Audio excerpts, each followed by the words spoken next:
Welcome, and thank you all for coming tonight. Is this the right loudness? Yes. Okay, thank you. So this is the town hall meeting to talk about water infrastructure, water restrictions. We have a lot of great presenters tonight, and then we'll answer your questions. I'm Myra Miller, the community relations person for the city of Rollins. And basic ground rule here is we're just going to ask everybody to be polite and also to save your questions for the end. That way if another speaker is going to address the information, we're not going back and forth. And there are some other people I'd like to introduce tonight. Some elected officials. We have Representative Burkhart. He's here. If you don't, there he is. From the town of Sinclair, we have Phyllis Mcborger. And she's on their council. They are meeting tonight, so she was elected to come chat with us. We have Linda Smith, who's on the City of Rollins Council. We have Lenny Lehman, who's not elected, but he was very crucial to the response for the critical water event in March. And then lastly, we have the mayor of Rollins, Terry Weickum, and he's going to come up and get us started.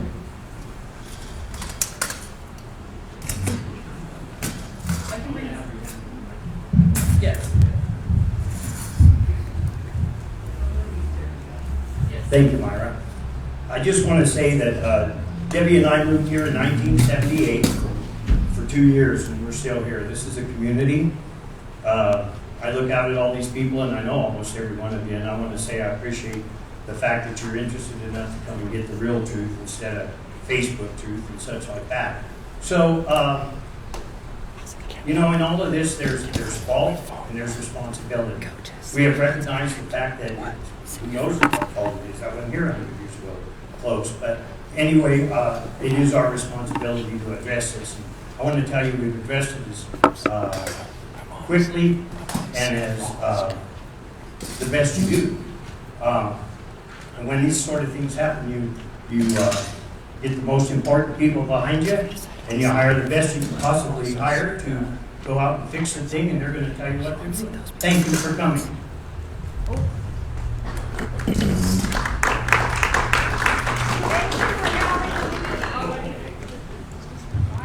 That was the shortest I've ever heard the mayor talk, so I wasn't quite ready. Thank you, sir. Next we have Bud Dimick. He's our water treatment and distribution superintendent, and he's just going to be talking about the water flows in and the basics of our water infrastructure system. Take it away, Bud. I took a couple, but you probably should. I couldn't figure out how to get it off video. It's nice to have everyone here tonight. I guess basically what I want to talk about is what we have out and where our lines and where Cedar Creek Basin and spring box are located. About 30 miles south of Rollins, we have approximately 24 spring boxes. And they're scattered around the basin, and they collect water from snow melt and runoff, and they bring it into a spring box, which is a concrete structure that has a pipe in it that leads over to a main spring box. And each one of those spring boxes was put in with a wooden state pipeline years ago. Some of that is in not really good shape. There's a lot of different sizes of it. And just so happens this year and last year, we're in a drought season and they're not collecting as much as they should. We're in the process right now of replacing 10,000 feet of the main spring box line to go into town, which will also get us more water. We don't have a whole lot of leaks on that line right now. There's a few small ones, but it's not anything that's going to drastically improve our water situation at this time. We are in a drought situation all over the country, and this is part of it. We're getting 750,000 gallons a day less water this year than we got last year through our spring boxes. We've been replacing line, we've been fixing leaks, we've been repairing valves, and it's an ongoing thing that we've been doing this year to improve our water coming into town. We did have some issues last year with our filtering system, but those have been reconciled, and we're in pretty good shape on that. We just can't bring any more into town than we got coming from the springs. You just can't bring in what you don't have. And I want to say one thing about our storage tanks. Keeping those right now between 85 and 90% full. We need to try to keep them that full because they weren't made for supplying water for irrigation. They're made for emergencies and for fire protection. And emergencies, like if we have a water break in town or something, we won't drain the lines and go into a situation like we had in March where we didn't have any water and had to boil water over. And we're keeping a real close eye on that so that does not happen. We have plenty of water for the people for household use. The only thing that we're going to be restricting on is irrigation. We have to go stricter irrigation, but we do have enough water for everybody not to worry about having health issues or anything, because we do have plenty of water for in-house use. And I guess that's all I have to talk about on this.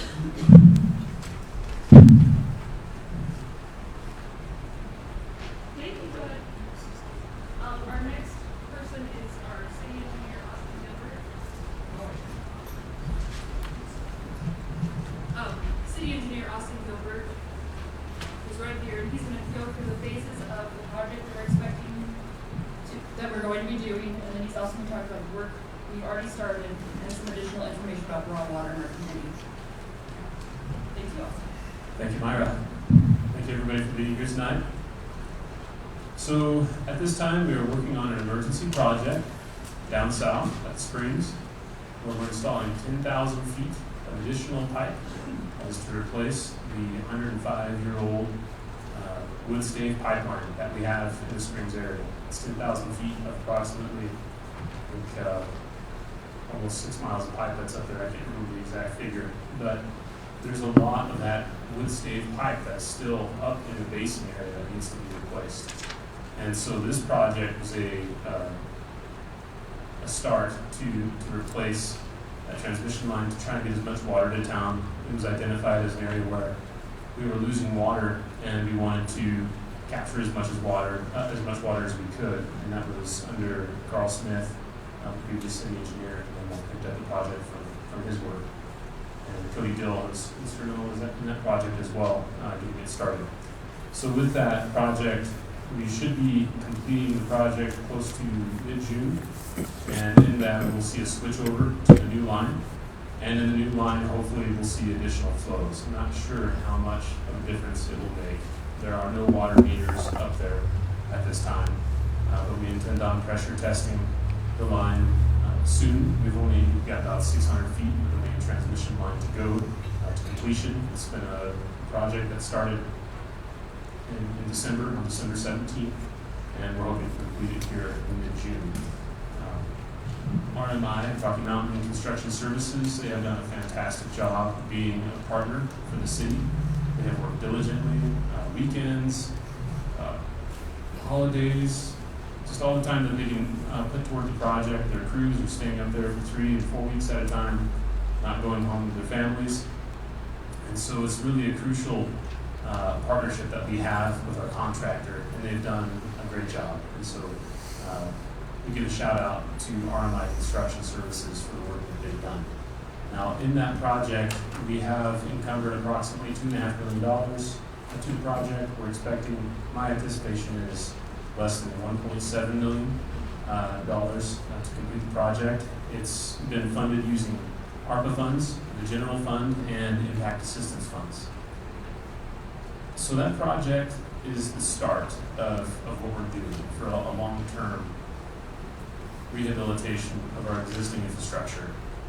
So in that, we have the phase 2, phase 1 being the emergency project, phase 2 being the replacement of the wood stave pipeline collection system that is in the springs area. That's the wood stave up to each box. That's the collector lines that come into the vaults. That's the vaults. It's putting in meters, putting in protective fencing. The estimate that we have on today's dollars is about $3.9 million. I anticipate that cost is going to go up substantially considering today's inflation.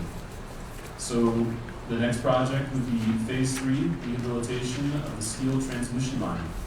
The steel transmission line that we have between the springs and our water treatment plant is a cement-lined steel pipe.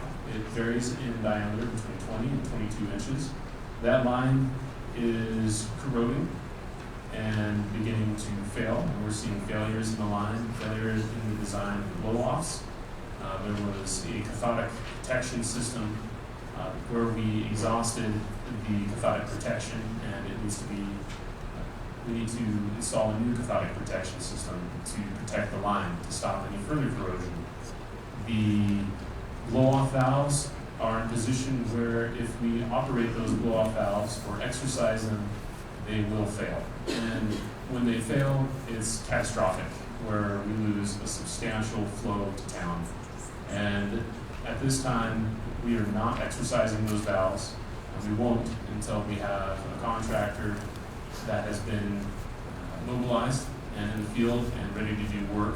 And we will not be compromising the blow-off valves on this project, but we will be replacing them and putting them in a place that is more operable. Currently, the depth of those blow-off valves varies between 12 to 20 feet in depth down where the actual pipeline is. So anytime you go to do that work and you have a failure, you have to come in with some significantly large equipment, some excavators, and work down to get into it while water's flowing. It's a very difficult process, especially in the wintertime. And our contractor, RMI, did a great job in replacing a couple of those this winter. They actually didn't replace them, all they did is straight pipe them in anticipation of moving them upstream. So, and then finally for that project, we have the air release valves. Those air release valves are in the system at the high points, apexes, and the line on each hill effectively to help release the air in the system. And many of those are frozen and need to be replaced. This project would replace those. We have approximately 90 of those air release valves, and we'll be looking at replacing those. Now that gets us to the water treatment plant. Phase 4 would be the replacement of the ductile iron pipeline. We're looking at replacing that ductile iron pipeline that comes from the treatment plant down to Spruce Street. There's no cathodic protection on that line. They did not do any cat wells on that line, and it needs to be completely replaced. It's a part of our issue with our water accounting, where we're not getting 30% of the water to town that comes from the water treatment plant. It's not being metered, and that is a location that we're considering replacing based on engineers' reports that have shown that line is failing. So we need to replace that line as well. It's approximately $2 million project. And then finally, at a later phase, we would do the replacement of the tank farm tanks. Those tanks are experiencing significant corrosion and are desperately in need of replacement, and those would likely be at the end of getting our the former phases in completion. Without those former phases in completion, we'd be at risk to be replacing the tank farm and doing that work. So it's better just to hold that till the end, approximately $6 million. Now, if you take all these projects together and you combine them into a total project cost, it's about $20 million. Now, granted, you have different costs and different suppliers, contracting bids. It depends on what year you begin work, but it's approximately $20 million worth of work to get the city's water system to become reliable and functioning in a way that we can operate and maintain it. So at this time, we have a SLIB MRG grant request in for $1.3 million. That will be at the meeting on June 2nd in Cheyenne, where we are going to present before the SLIB board a request for a $1.3 million project starting project cost. It includes the blow-off valves and some work related to the air release valves and cathodic protection. Hopefully we'll get that grant awarded to us. We have applied almost 3 or 4 times for the SLIB board and been refused for different reasons. I don't feel comfortable going into too much detail there, but with that, we have a potential to get that grant. So my suggestion is that we get a hold of all of our representatives, Senator, to help us get these grants, so that, or at least to show an interest, and to write to the SLIB board and have a letter that we can show that our representative and Senator is interested in helping with this process, because it really would help. And that was some discussion that we've had previously with the SLIB board, is just making sure that we have the right people engaged. And that'll be on June 2nd. So call and write your local senator and legislature. The CDBG grant application process, we're looking at a potential $3.9 million. That will be heard, I believe, next week. And so we'll be going to Casper for that application process in anticipation or hope of being awarded some of these CDBG grants. And then the federal infrastructure funds, there are various sources that open on July 1st. That will be how some of the ARPA money will be, I believe it's ARPA money that will be designated. And then finally, we have impact assistance funds from the wind turbine projects of $1.2 million that were allocated towards this total effort of rehabilitating our water system. So total potential funds that we have at this time are approximately $6.5 million. And so at this time, we are approaching a USDA application process where we will be applying for a loan to accomplish most of this work.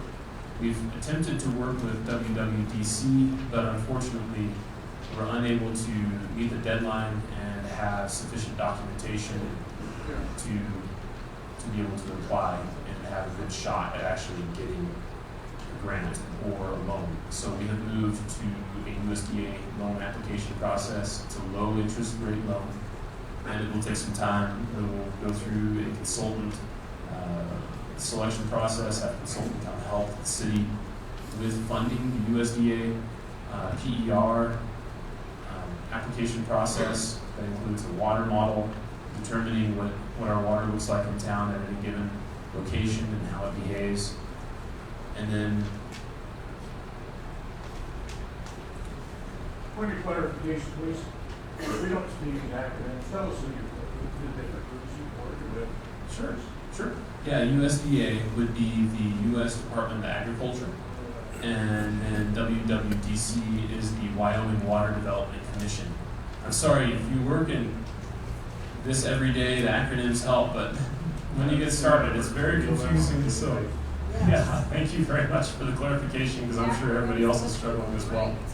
So now, as far as where we are with this current crisis, we have worked diligently to select and award Y2 consultants to help us get our pretreatment plant back online. That is the nearest and closest solution that we have at this time to pull water from the river that will then be treated at the pretreatment plant, sent to the treatment plant at a lower turbidity level that's acceptable to the EPA, and we'll be able to meet the city's needs. Now, I can't guarantee whether or not it's going to actually accomplish what we want to. It's been tried in the past, but I believe that it is a true avenue toward accomplishing getting irrigated needs to the city. And so with that, I anticipate a mid-July.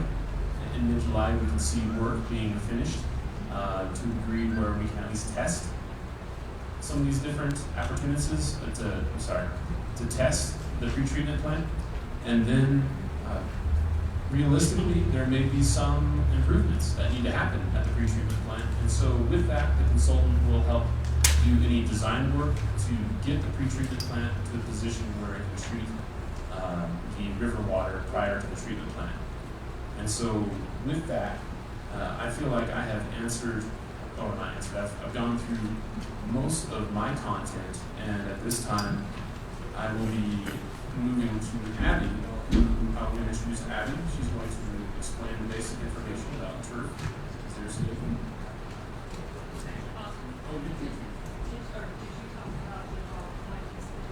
Oh, yeah, absolutely. I gave you a lot to talk about. No, that's all right. That's all right. I did fail to mention that we have a cemetery water line project at this time that was designated as a 6 penny project.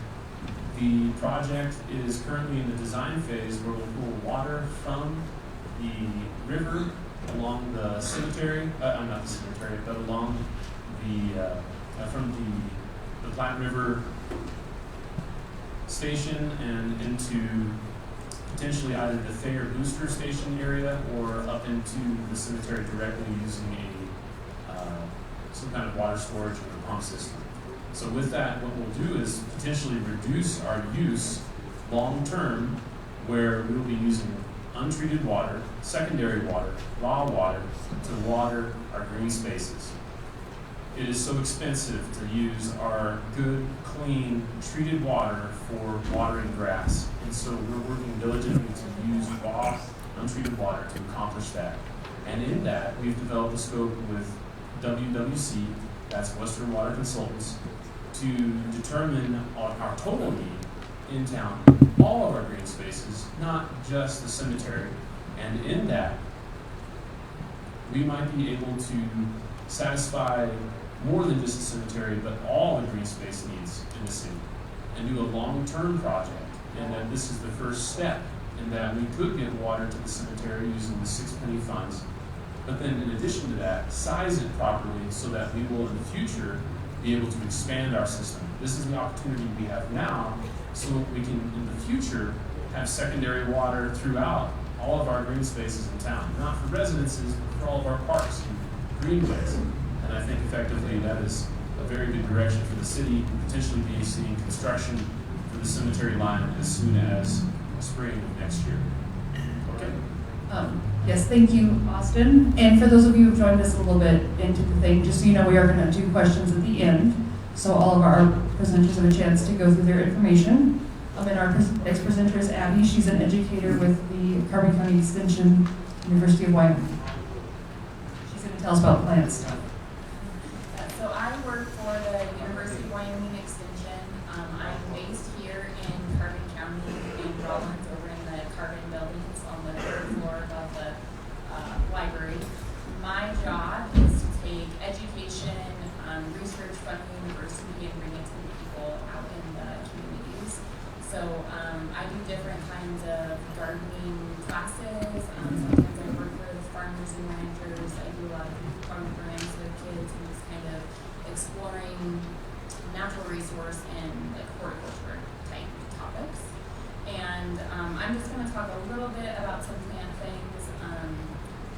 Normally this would be an hour class or an hour and a half long class on just one of these topics. I'm going to kind of go over things in generalized views, but I'm more than willing to answer questions, or I also do a lot of kind of one-on-one consulting type things. So if you have more, we can definitely follow up. So the first thing, just talking about drought-resistant turf. And basically, there's two ways to improve your the drought tolerance of your turf grass. Number one is the mowing height. So mowing at a higher height of like 3 to 4 inches versus maybe 2 to 3 inches. What that does is that encourages the roots of the turf to go deeper down into the soil profile. So kind of chasing after water or accessing water that's deeper in the soil versus that water that's already dried out on that top layer. And then the other thing is the frequency that we water, or how much or how long that we water for. So having more time in between our waterings and then putting down more water when we do water, that encourages more drought tolerance in the lawn system. Generally, the recommendation for turf grass is that it needs about 2 inches a week. In normal circumstances, you want to spread that out, but just sort of dealing with what we're dealing with, and I can talk about the turf issue with water restrictions if any of you have questions of that. But basically, watering less frequently and for a longer period of time encourages more drought tolerance in your turf. And again, it encourages a deeper rooting system. So again, chasing down that water, having more roots that the grass or the turf can pull from resources. I'm listening. Can you hear me? Something else as far as how to improve your soil health. If you can improve the soil, then you end up with healthier turf. We do not have high quality soils here in Wyoming. Very poor soils. We have high pH, which makes some of the nutrients limited in the soil. So if we can improve the soil, then we get to improve the turf and the flowers and trees, all of those things. And then also improve the infiltration, so how much water is able to go down into the soil versus running off. So ways that you can do that are adding like organic matter to your soil. So something I don't know if people think about it being organic matter, but when you mow your lawn, not removing the clippings, but leaving clippings on top of the soil. Your grass puts a lot of resources and energy into growing that, and so by removing that, then you're just removing resources. But if you can leave those grass clippings on top of the soil, then those resources stay in the turf. Reducing a thatch layer, because by leaving that turf, you might end up with some thatch issues, and that's making it difficult for water to be able to penetrate the soil. But the trade-off of leaving the clippings outweighs like the thatch layer. But sometimes going through some sort of powder rate, some of that is helpful. Reducing the compaction, so a lot of our pathways and lawn that you walk on a regular basis, or maybe look at our park systems, where people are accessing those parks on a regular basis for music in the park, going through and reducing compaction is going to help that water being able to infiltrate the soil, create healthier turf. And you can do that by aerating, and so that's taking a machine that goes over the grass. We want it to be able to remove those pores, and then generally you come back with some sort of compost or the organic matter to add it into the soil. You can come back and overseed so that the seed has direct contact with your grass. You can, I guess with that aerating, it not only helps with that compaction, but then there's holes in your soil, so the organic matter can get down into the soil, water can get more easily down into the soil, and then there's more air exchange because our plants actually need air. They breathe in a sense, just like we do. And so being able to aerate and helps. And again, you can talk one-on-one, or I can answer more of this. I'm just trying to get out some information. So the other thing that I wanted to touch on is Xeriscaping, because I've heard a lot of people talking about Xeriscaping. So basically, this is a term that was coined in the 80s by the Denver Water Board. All Xeriscaping really means is water-wise planting or drought-resistant planting. So there are still plants in a xeriscape setting. I've heard some people talk about maybe other states where they use a lot of rock in those types of landscapes. The trouble with rock is that it heats up the earth, it heats up the plants, it heats up everything. And rock doesn't have any sort of water holding capacity. And a lot of times when everything is hot, it makes it more difficult for our desirable plants to grow in that environment. So then some major weed issues can occur. And I was talking to a gal, I think 2 weeks ago, who has a lot of rock, and she says that she goes out and sprays her rock once a week to keep the weeds at bay. Because even if you let your weeds get tall in that rock and you go and spray them, you still have weed sort of skeletons. So instead of putting rock into the landscapes into our xeriscape, I would encourage people to use mulch instead. Mulch just has more water holding capacity, so you can stretch out those waterings. Over in Utah, they have an arboretum, they're like a tree sort of farm planting that they have, and by having a 2-inch layer of mulch at this in this space, they're able to push back their watering until June 1st. So they don't even touch these trees until June 1st, and just for those of you who might not know, Utah is like the second driest place in the U.S., and so being able to use mulch and push back the watering is a pretty big deal. And then it works as a pretty decent weed barrier. So again, I would encourage people to use mulch versus rock if you're looking at maybe changing some things up in their landscape.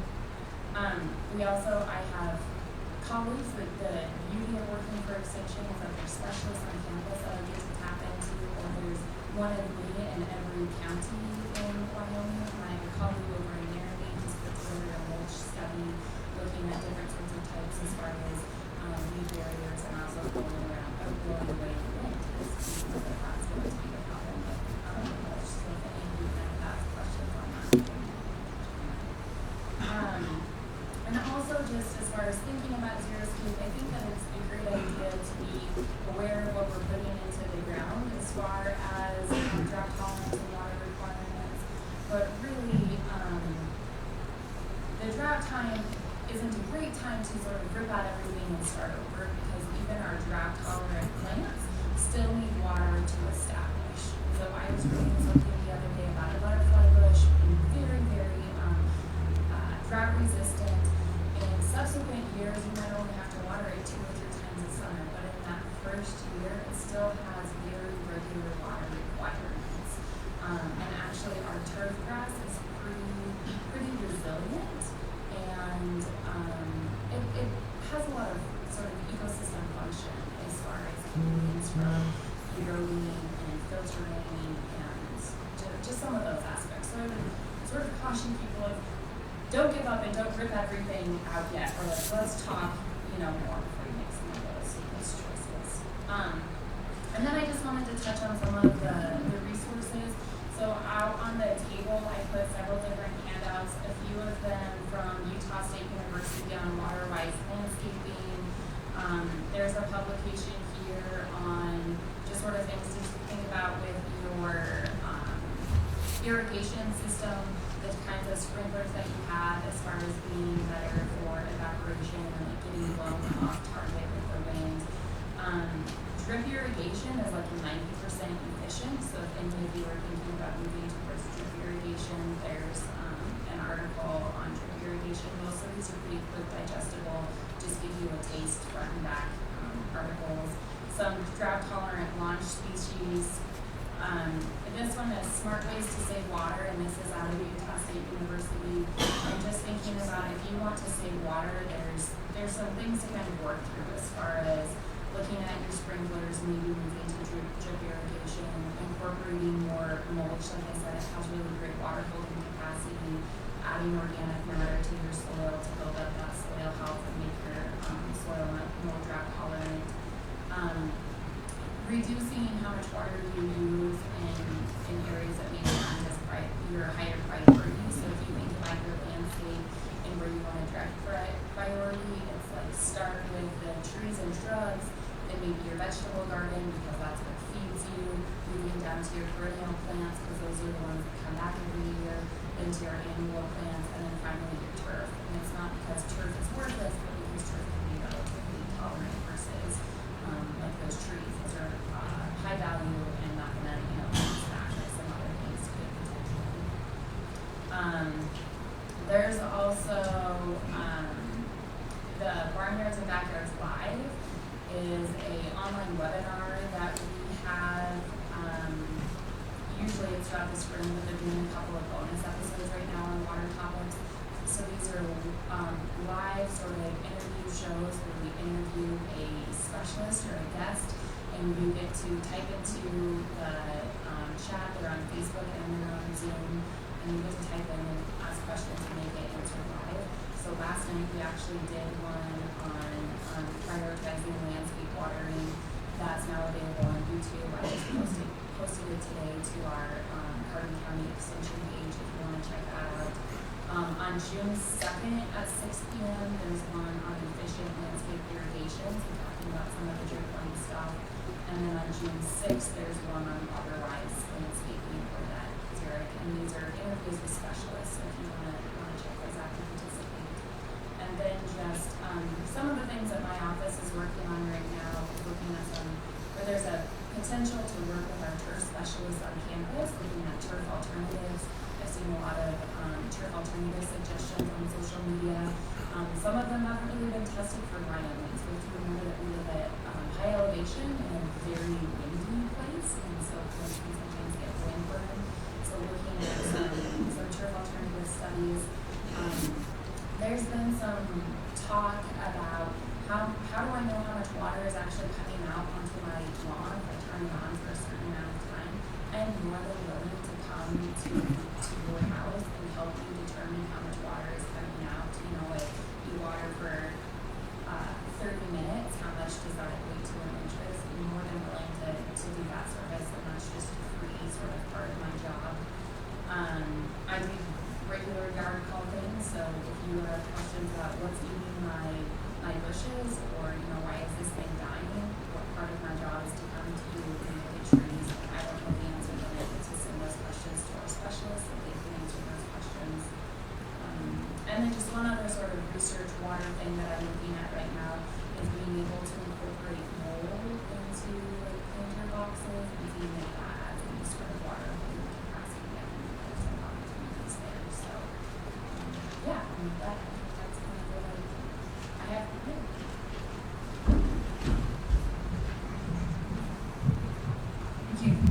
Thank you very much, Abby. We really appreciated working with you and all your help in educating about this.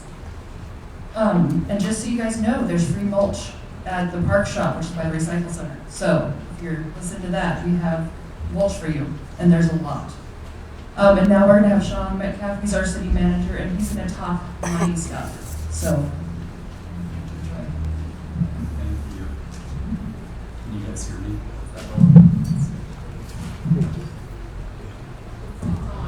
Yes, you talk louder. Okay. So I'm going to be talking about our finances. So we have a water fund. It's called an enterprise fund. And what an enterprise fund is basically your expenses, and your revenues have to cover your expenses. And so the water rates that our residents are charged has to cover the expenses that we incur. And so, as you can see from Austin, his name earlier, that we have a potential cost of $20 million. So in order for us to be able to take on a loan like that, we also have to look at increasing rates and pay for it. Otherwise, we can't have that enterprise fund. It's something that we have to do. Right now, we have a fund balance of less than $1 million. So that's, as you can tell, that's obviously not going to be able to take care of that issue. So one of the things that we're going to be looking at is, and we considered with water rates and looking at how to do that. There is kind of a quick and dirty way to do it. Everyone pays a certain base rate and a certain percent of every additional bit of water that you're using on your lawn and that stuff. We could simply make an increase to that, but water rates are pretty complicated and they impact people different ways. We don't want to adversely impact, say, lower income individuals. We want to be cautious and thoughtful about our businesses and our residents. So we decided that, and we already have hired a third party who's, this is all that they do. I don't remember how many local governments they've gone to. You guys remember over 300 local governments in the past 15 years. So it's someone that is super reliable and knows what he's doing. We want him to come in and take a look at our rate structure, engage the community, make sure everyone is being heard, and then come up with rates that are not only going to take care of this $20 million, but other infrastructure needs that we have. And because we don't want to be in the situation where we just have $1 million left. We want to be in a situation where we have lots, significantly more in reserve, so we can weather these sorts of storms and be able to plan for a future in the correct way. So that's a little bit about the water rates and the enterprise funds. The enterprise fund, one other thing on that is currently we take in $3 million, and right now our expenditures when we take on the pre-treatment plant will put us in the negative about $400,000 every year. So not only do we need to take care of that, but we need to be able to take care of this loan that's coming up. And then the other thing that's not really accounted for in here is we also, when we're replacing a road, for example, we're going to replace the water line with it. So those types of projects are things that we need to take care of. So it seems like a lot, it is a lot, but we need to be able to take care of these things and so that we're taking care of our residents so we don't ever end up in a situation like we were recently without water.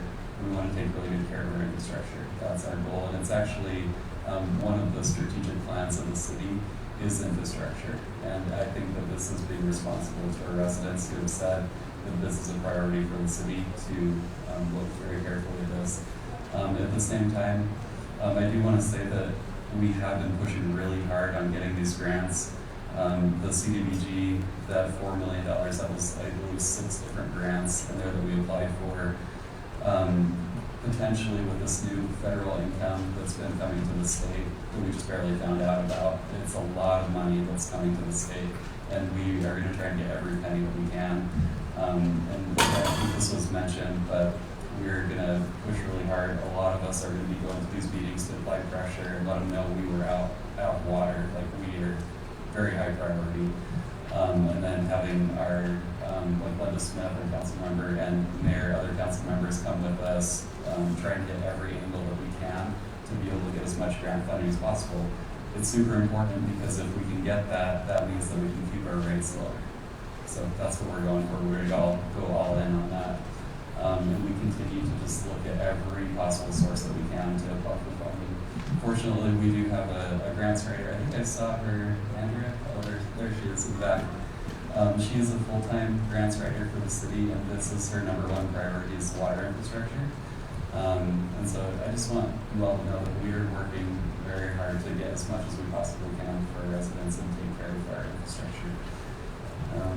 And the last thing I was just going to mention, Lenny Lehman, I think he was introduced a little bit earlier. Can you say hi again? So he is the emergency manager, and when we were going through this water crisis without water, he was instrumental in helping us through that situation. Should we run into any issues at all, we're in good frequent communication, and if we do run into an issue, we can help us out. Yes. You want to say anything about that? Sure, just real quick. So Lenny Lehman, emergency manager for Carbon County, and then also during certain times when we activate our emergency operations center, and also the C4, the emergency operations manager. We're continuing to train up a staff. We have about 16 individuals that are made up of a collaboration from city to county to some local government that are coming over once a month to get trained, so that in the event of any kind of severe water crisis, a fire, we're looking at floods conditions now, that we can activate the emergency operations center and bring in a trained staff and help support and coordinate, just like we did at the water event. So Shawn Metcalf and I stay in good contact. I'm also working with the grants writer, sending her grant options from time to time, and we'd certainly love to throw my hat in the ring as well, and to bring emergency management into those grants discussions, whether they're local here or certainly coming to Casper and other places, and being a support to you however I can be. So, thank you. Thank you very much, Lenny. Again, Lenny was amazing in helping us and continues to do so. So I think that about covers my spot. I guess the last thing I'll just say is that we're taking this very seriously. It seems like this is our Get close to the constant. mic, please. We are taking this very seriously, and we're, with all this grant funding, with getting the loans, just looking at every bit of this, and just want you to know how seriously we are taking this and trying to get us into better shape. And I do appreciate it, and I do want to say that our staff that we have on board right now know what they're doing. We are in good hands. I feel very confident that we know where we're going and what we're doing, and we're making these good steps to get to where we need to be, especially finally we have this 10,000 feet of line that's being finished up, and these are wins, these are good wins that are moving us forward, so we'll continue to make forward progress. I think that's it for me, Myra. Okay, thank you, Shawn, and thank you, Lenny. Our last presenter of the evening is Cody Dill. He's our Public Works Director, and he gets the joy of talking about the water restrictions. Good evening, everyone. Hanging out with everybody after is we really regret having to give you this kind of information. We wish that we weren't here, but we are here, and we need the community to help us with water conference, just our water this year, and conserving and our irrigation. We're wrapping for irrigations. So we're just asking on our restrictions that the odds and even days that, like we're talking about, Thursdays on even days for an hour, and odd days, Mondays for an hour. Like Abby said, if you can split it up or water all at once, I think that's kind of cute per zone. Trees, bushes, gardens, etc. Water is needed as long as you have a water nozzle. And we're just asking people to be really conservative with your water. Really try to look out for it, because it's going to take a community to get through this summer with the way the water is and how our flows are going this year. We're always going to be really open to the public about what is going on with our water. We want you guys to know about it. And if you refer to your handout, there's a website on there where you can go to where you can track everything, and we'll be giving the public updates on our tank levels, where we're at, our water usage, and just to try to be as upfront as possible for everybody. If anything changes, we'll be absolutely putting out warnings to let people know if we're getting into bad spots, and just try to get the community to gather around and get through the summer without getting into a bad spot. And irrigation is just going to be a big one, so we're just really asking everybody to really please follow the irrigation guidelines. I know as bad as it is, we really need help with that, and it's going to be the public that's going to get us through this summer. Thank you, Cody. Before I turn over the mic to all of you, I just want to point out on that handout, you all have the bottom section under the map. That talks about the limited water use. Limited water use is when we ask you to drastically cut back on water use. Things like don't take a shower unless you need to. I can't remember what they actually are. More similar to what we were doing in March. Do your laundry only when necessary. Stop outdoor irrigation. We will only do this if we are in the danger zone. And then I list on there all the different ways we give out that information. So you can know if we're saying limited irrigation, that means we have plenty of water for the normal household uses. If we switch to the limited water use, that's when we're really asking for that full pullback on water use. And Shawn wants to talk some more too, which as he's the boss, I'm gonna let him.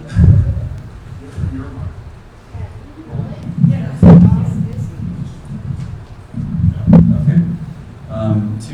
Two more things things I just wanted to mention. There have been a few requests for exemptions to our ordinance of the water restrictions. The ordinance does have a section in here. It's got 3 points that have to be met. And it has to be something that was, let's say, let's say last year they had purchased earth and there's no way they can get a refund on it, or some sort of situation that's really going to be hurting them financially. I can, and with a couple other criteria that they have to meet, I am able to provide some exemptions, and I have done that a few times already. And then the other thing I wanted to mention is starting next month, we'll be putting out something that the city hasn't seen before. It's going to be called the City Manager Report. And basically, it will have the prior month's accomplishments, and you'll see it by every department. And so as we're making progress on the water line, for example, in Cody's section and in Austin's section, you'll be able to see the progress that they're making very clearly. And of course, as we have big updates, you'll see that on social media and those sorts of things. But I just wanted you to know that that'll be coming out soon, and keep an eye out for that. And then you can see what every department is doing basically every month, their prior month's accomplishments, and then upcoming projects. And I think that'll be, I believe, something that will be valuable to our residents to kind of keep up to date. So that's all I have.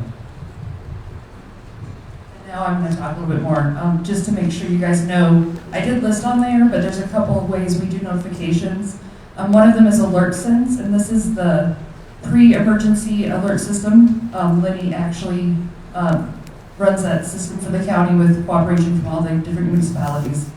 But that is, so if there was something that was going to happen that's not quite well enough to do a reverse 911, we can send out an alert. So, for example, in the water crisis in March, we could send out to the people subscribed to AlertSense, please slow down your water use. And only when it became a boil water advisory were we allowed to use the reverse 911. So please do take the time to sign up for that, and I have the website and stuff at the back. And then if you're interested in general City of Rawlins news, there's a website on there where you can sign up to get all kinds of different notifications. And there's calendars and all kinds of fun stuff. So unless anybody else thought of anything, okay. Oh, our grant writer would like to add something. I just wanted to piggyback on the old adage, what Austin was saying about the squeaky wheel gets the oil. And what we need from you as a community right now, we've drafted a petition. I'd like to be able to go to the SLIB board now, and we're also applying for a drinking water act from SLIB this fall. So if you're interested in reading that petition and signing on to it, it would be lovely to take in 100 signatures from their constituents to show them that they need to make an investment in us and our infrastructure and fund our grants. I'd also like to say thank you to Representative Burkhart. When I called for help, he was right on the phone the next day writing a letter of support and turning out tonight. Shows that he really is advocating for us. So please check out the petition and sign it if you're willing. Thank you. Yes, thank you. That can make a big difference. So, who wants to ask the first question? Okay. Hello.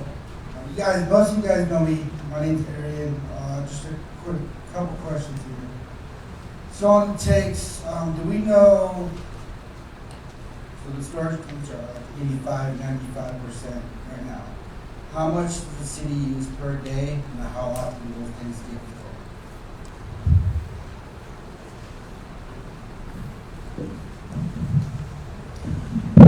Right now, we're using everything we got coming in, and we're kind of staying even with our tanks. We don't really want the tank levels to drop at all. We want to try to bring in enough water to furnish everything that we need. And on the days that we water, we're going to drop the tank levels down, but on the days that we're not watering, we want to recoup that amount that we lost. We don't want to start going down every day. If we start going down more than we're putting in, it's just going to use up all of our storage quickly, and we'll end up going into another crisis. So we have to keep the storage levels up around 85 to 95%. On watering days, you're going to see it probably drop maybe down to 70 or something like that, but we don't want it to get any lower than that. You know, that as long as it recoups what we lose on the days we're not watering, we'll be doing okay. I would like to add to that, so I don't know if anybody else does, but you can see on our website the flows in and out and the percentage of the tank that's full of all the tanks together. And you will see that we've been getting more water in than out, so we've been doing a good job, and we do have more water for irrigation than we're using right now. So we can water some more, just not as much as in the past. And that is shown in those numbers. That's also why it's really critical that we stick to the days of irrigation. That way we give our tanks plenty of time to refill. So it's really critical that we stick to the days of irrigations as much as possible. So I'd like to add as well, so just taking a day, picking a day that we have data for. So Friday, May 6th, we had flows from the springs, the wells, where it was at 1.65, I believe CFS, or was that MGD, yeah. So at 1.65 million gallons in a day is what was flowing down from the springs and from the wells. Then we treated that water, and on that day we produced, and well, at least the city's meter use was approximately 720,000 gallons at meters, and about 30% more was then lost to just old infrastructure, leaks in town, unmetered water. Normally it's around 15% is acceptable for a municipality, but there are losses. And so it's like that iron ductile line that goes down Spruce Street. It's got to be replaced if we're going to try and capture the water that we're paying for. Not only are you paying for the water that's at your tap, but you're also paying indirectly for the water that's being lost in the soil out there on that line. So additionally, there is water that is being sent to Peking and to Atlantic Rim, and that makes up the total amount of water, and we're cleaning approximately 95% of our tanks. Total tank storage, I believe 17 million gallons. So between the hospital, Painted Hills, and tank farm. Question? One more. I noticed you guys, you mentioned the city manager report coming up next month. How will we be able to view that, like access that? So we will put that out on our website, which will be, we'll release a news flash about it doing it. So if you look to that rollins.wy.gov/notify-me, that's where you can get that news directly to your cell phone or to your email, so you don't have to go find it, it'll come to you. And we'll share it on Facebook. We probably won't be printing it and mailing it because that's pretty expensive. We do the city view. Am I missing anything? Putting it on the internet. Oh, and we'll have printed copies, of course. Rec Center, City Hall, and Public Works will have printed copies.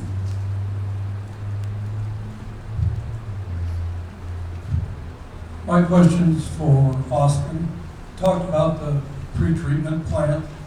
It seems to be kind of could be critically helpful to us, especially in the short term. Could you talk a little bit more in detail about what's going on? And then also, you talked a little bit about maybe some downsides to that project. What are the opportunities for failure with that pre-treatment plant project? Okay. So the pre-treatment plant project RFP went out a few weeks ago, and not more than that, about 5-6 weeks ago. And then we extended the period of time for consultants to apply and to give us proposals. And in that, we received one applicant. It was Y2 Consultants, LLC, and they're out of Cheyenne, Wyoming, and they are rearing and ready to go to help us. We've got the contract signed here, and we are moving forward with getting their signatures, and we'll begin work hopefully next week. That's my anticipation, working with the consultants. And so in the RFP that we sent, it included a licensed professional engineer for a month, a SCADA technician for a month, and a water plant operator that will be qualified to help us get started on this project. So a team, and in that, they have supplied people who have great experience in working in water treatment plants. We have a gentleman that is experienced who helped with the Cheyenne water treatment plant in a substantial way for a number of years. And then the original construction team from Kruger as well is potentially going to be involved in the project.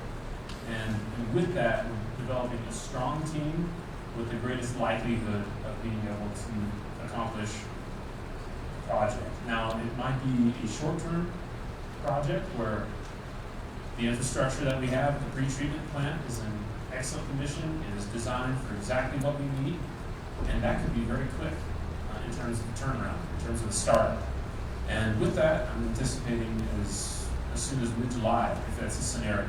It's not entirely likely that is the case. The things I have heard involve polymers ending up going downstream of the pretreatment plant and plugging up our DE filters in the treatment plant. And so in that is a weakness that's been identified in the system previously by previous staff.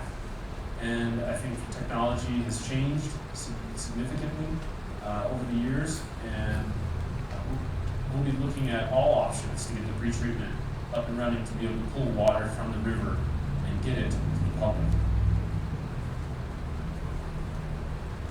So to begin with, you're troubleshooting the thing, and as the project goes on, will that end up in the city manager's updates or somehow updated on the website so that we know how far along you are on that project? Yes, sir. Thank you. I'm just going to move this way.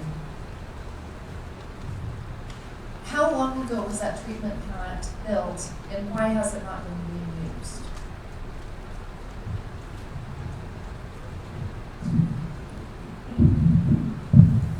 It was built in 2002, and the records I have found on it was they did some initial jar tests and things.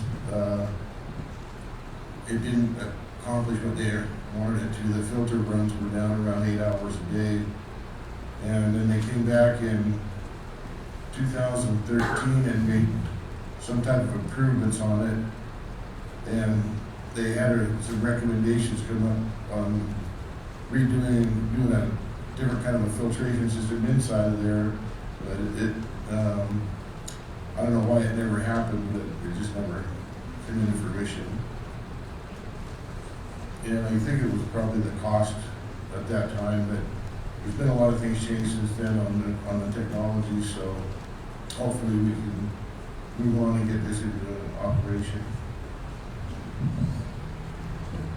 Yeah, I'm Leslie Schmidt. I've been down in Rollins for 50 years, and we've always had plenty of water up to last year or two. And the thing I want to say is I feel sorry for you people because you got thrown into a mess. Bud got thrown into a mess out there. And it appears that the future administration were lax on watching what was going on out there, and there absolutely was no maintenance, period. We've got 4 filters out there, and we're living on 2 of them, and the other 2 are doing nothing. And my question is, why don't you get on top of that and get all 4 filters operating? I don't know, they inspect them ever so often, and it's not Bud's fault. I don't want to pick on Bud, but there should have been some preventive maintenance all along, watching those filters, and when they started deteriorating, there should have been new filters on stock that are ready to go into that filter. And there's absolutely no maintenance done out there for the last 10 or 11 years, and now we're paying for it. But one other question is, didn't the cemetery have a well up there at one time? Why can't it be refurbished and used up there for water? So let's do Bud first on the filters and then Austin on the well. On the filter part of it, we did order a new filter, leaves for the filters last, one set in July and one set in, September. We received the ones for the one filter and have them installed. So we actually been having 3 filters online, but we just happen to have a valve with that. I ordered it to be here next week, so we'll have 3 filters online. The filters for the other filter, they had issues building them. They kept, for the process they had for those type of filters, they kept rooting in during shipment, so they called and asked if they could change the type of filter that they're gonna produce, and I guess it's a better filter. And they're supposed to be shipped the 27th of this month, so we should have the 4th filter back online in a few weeks.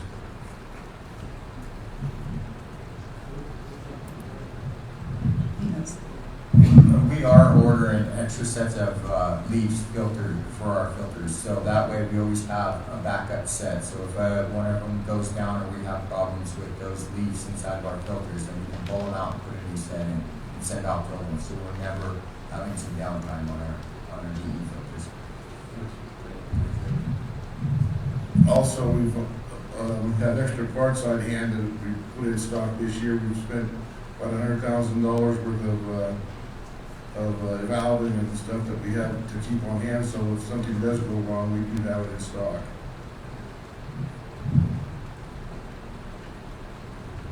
And Austin, will you address the well? Thank Yeah, you. absolutely. So, thank you for your patience with me.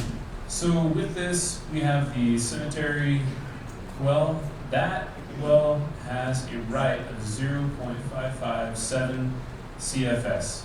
That cemetery well, we haven't used it, if I'm not mistaken, since prior to 1980. And so the pump and motor and all of the equipment that's in that well, we need to move forward and pull all that out of there and do it with a professional contracting firm, get that out to bid and start work on that and find out the quality of the water. So just to even determine the quality of the water, we've got to be able to pull samples from it. And with that, we're in the process of having contractors potentially bid on that project just to even get samples. There is the power line that runs immediately adjacent to it, and the transformer that used to be there isn't there. It's been replaced. The whole line had been replaced, and so with that, we have to pay for a new connection, a new electrical connection, and the old meter's there, but it's an old meter, so that whole system has to be upgraded. I don't know the cost, the total cost of that for the project, but it could handle, based on our right, the total amount of acreage of green space that I see in the cemetery at this time. However, we don't know the quality of the water that's in that well. It could be such that it turns all the grass brown. We just don't know at this time.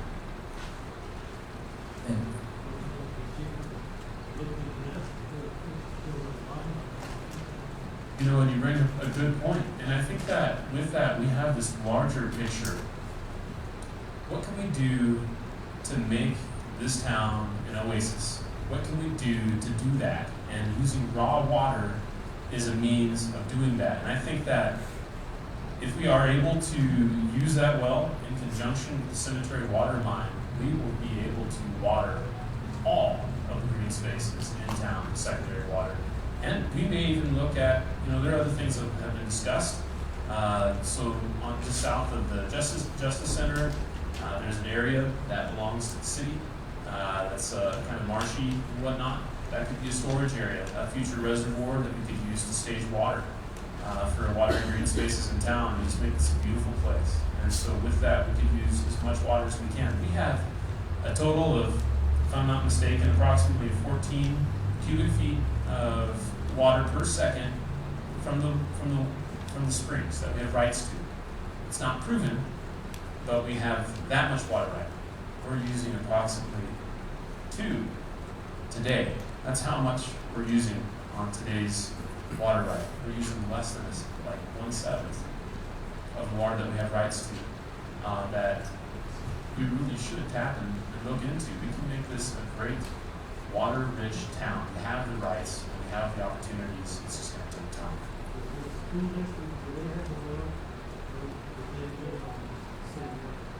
The school district is on city water, as far as I know.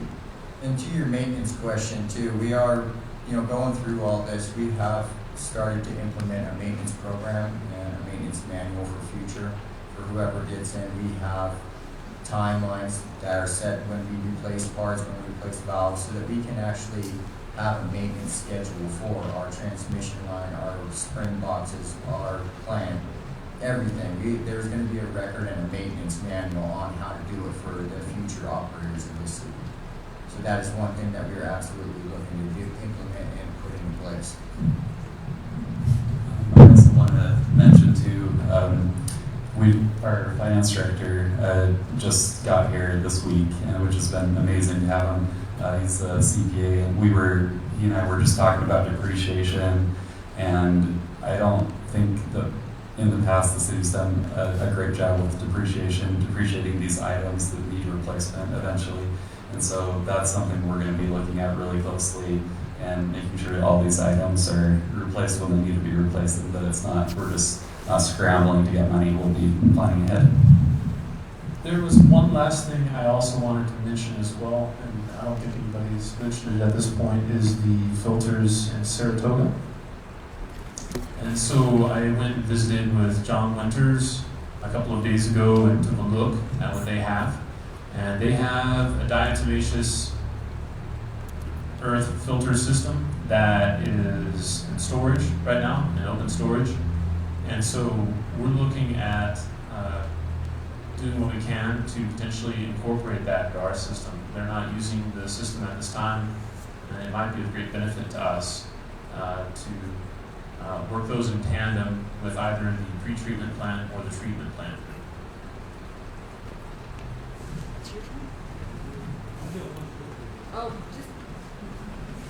So, my name's Judy Lewis. I have a couple of questions. First of all, one of the things that was supposed to be addressed at this meeting was the historical context and how we got to this place over the past 50 years. I mean, we've got a 100-year-old wood state pipeline that apparently has not been maintained for quite a while. So I'm curious about that. I'm also curious if anybody has addressed the governor for our state of emergency here in Rollins and in Carter County with the boil water order that we had in March, and to investigate why we got to this point. And also, a third question, what contractors are we using to resolve this issue? And are they local contractors, and are they certified and insured? So those are my three questions. Thanks.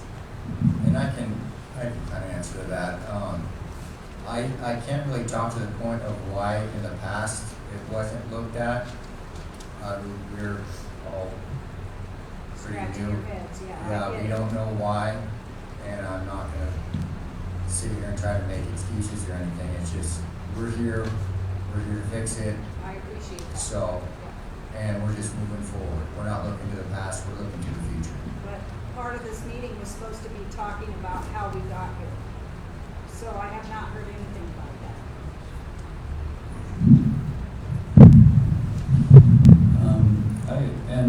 I do agree with what Cody's saying. We're trying not to look back, but one of the things I think that it's easy to blame council for these sorts of things. Like I've seen that on social media. Like, why would you let this happen? But the truth is, if you think about it, when council currently was made aware of the situation, everything that we've said that we need funding for, of course we're going to give you. Of course we're going to give you this funding. So be kind to your council members. I would, if I had to place it somewhere, I would put that back on staff because I don't know if you'll remember when Mark Carney, he was the public works director about a year ago, came on, and he came in just with a load of experience, and he raised the red flag. He's like, this infrastructure is just awful right now, and that's when this all started up. So if we have to put it somewhere, I would put it back on us. Does that make sense? Sort of. It doesn't really address the question and the fact that you put it on the agenda, how we got there. And so what I'm saying is it's staff's responsibility in the past years to raise that red flag.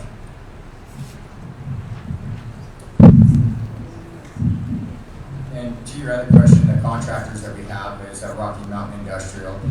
They've been here in Wyoming helping out the refinery for a better part of 10 years. They are insured and licensed in Wyoming. They've done a lot of help with this. We've also had F&S Trucking helping us out quite a bit, and they're a local firm here, and we will absolutely be asking them for help in the future for all of this work. So we want to keep it as local as possible with our Oil contractors. pipeline contractors, not water pipeline contractors. They're utility contractors, utility pipeline contractors, so they do any and all. And so I'd like to speak to that too.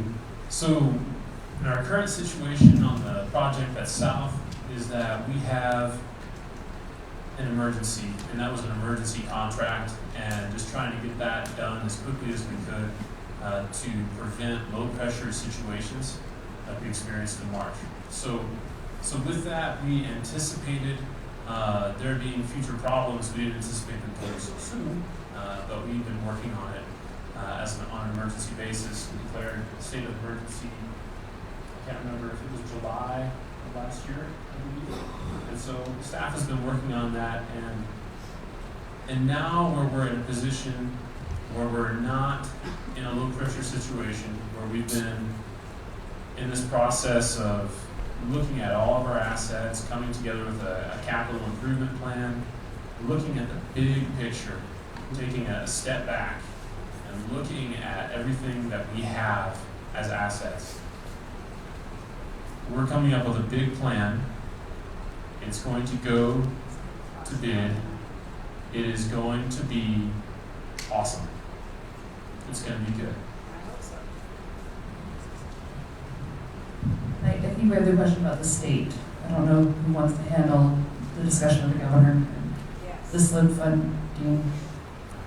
Yeah, I can speak to that as well. So the governor is on the SLIB board, and we did speak for a while during the SLIB meeting that was back in April, I believe.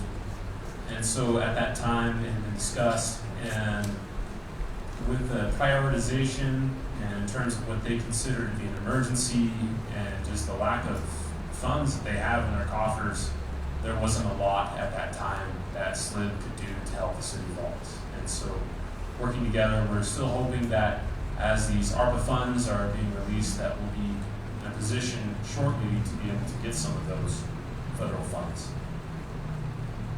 Thank you.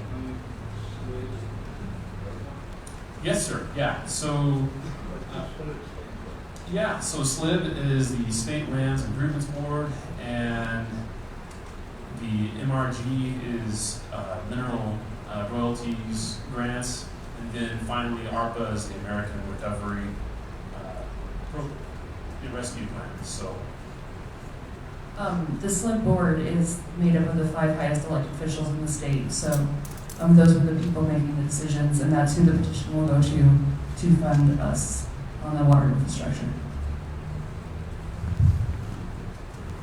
I just have a question. I just wondering how much of an improvement that wintertime project actually improved the leaks and how much more water's coming down. And then we're not using any river water at all right now. Is that correct?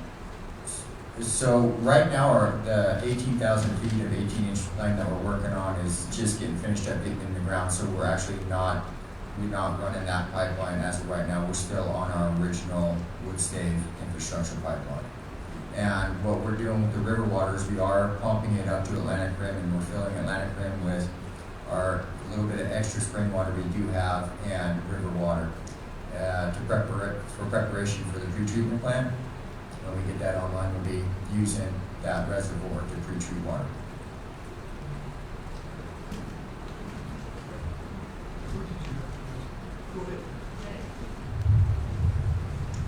Thank you. My name's Nelson Hanson.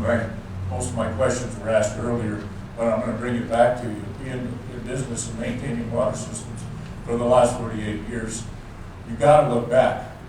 what the heck happened?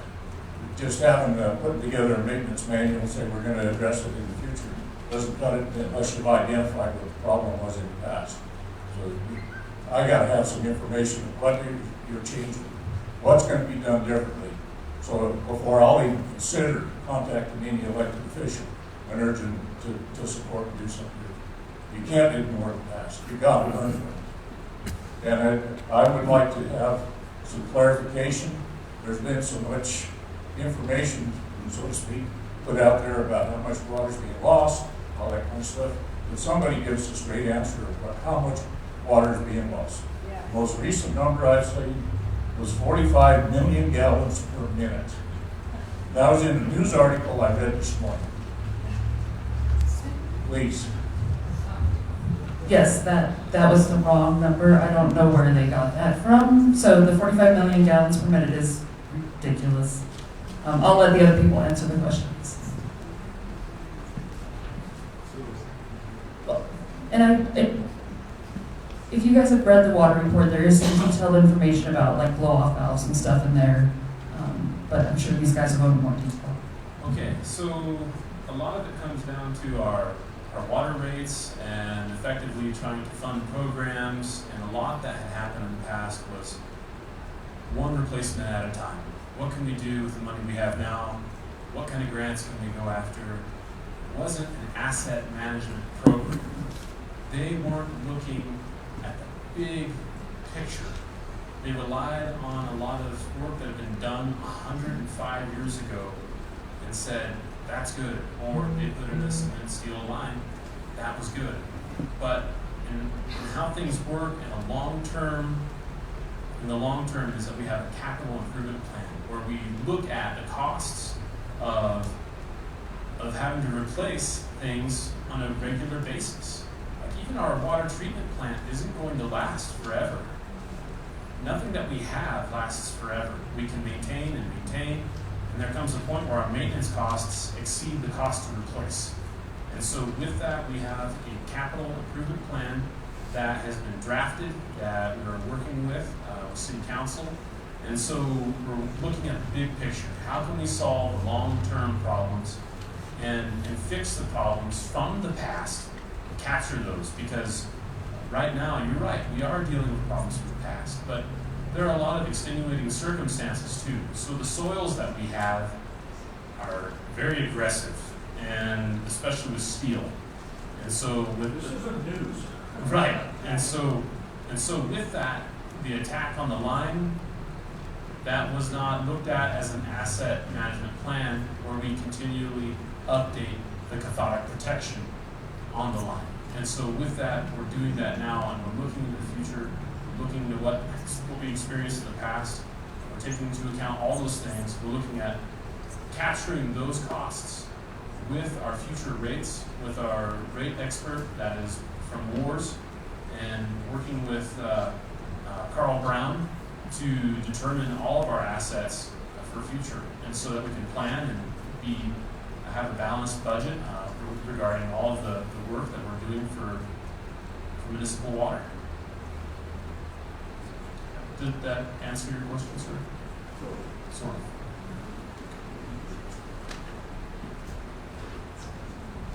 Okay, and in terms of water accountability, okay, I can take that, or Bud, would you like to take it?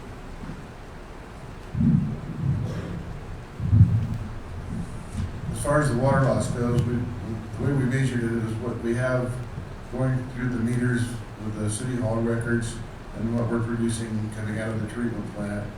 And we came up with a discrepancy of about 350,000 gallons a day, which between the plant and all the way through town, through the meters. And where it's going right now, we don't have a clue. But all we can do is kind of watch for any leaks. We're checking meters to find out the accuracy of them. We're doing some testing on them. And only one thing we could think of is that transmission line between the plant and town, because it's all 50 years old right now too. And we've had some pretty good breaks on it, but we've probably got some leakage on it that That sounds like a lot of water. This comes out to like 200 gallons a minute, something like that. And the other question I've had a lot of people ask about the water loss is how much are we losing from the springs to town? Because that's the water we've been talking about a lot. And unfortunately, we do not have a way to track that. The only place we have a meter to see it is at the Atlantic, at Miller Hill. So if you guys look at your map, all the way down to the Miller Hill at the Nugget Wells is the first time we actually measure how much water we're getting. So we can't tell, like, oh yeah, there's probably a leak, 10 miles up or whatever. Right, and part of our future project too is we're gonna start metering everything from the springs down, so that way we can actually see if we have a leak in the transmission line somewhere, we can actually see in between 2 points what the water flow is, and if there's a discrepancy, we can actually find the location of where we might be losing water to the ground. Because right now we can only find it when it surfaces.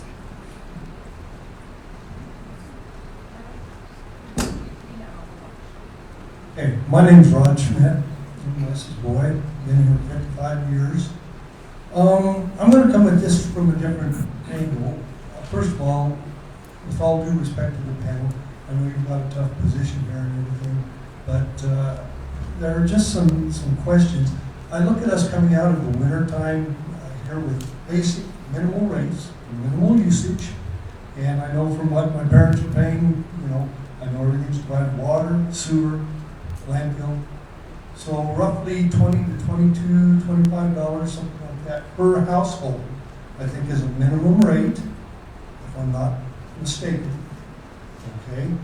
Also, during the winter, during that minimal usage, with what experience I have with a really good contact, that is normally the time that we fill our tanks, is in the winter time. Surplus is all taken care of in the winter when you're not watering lawns and all this.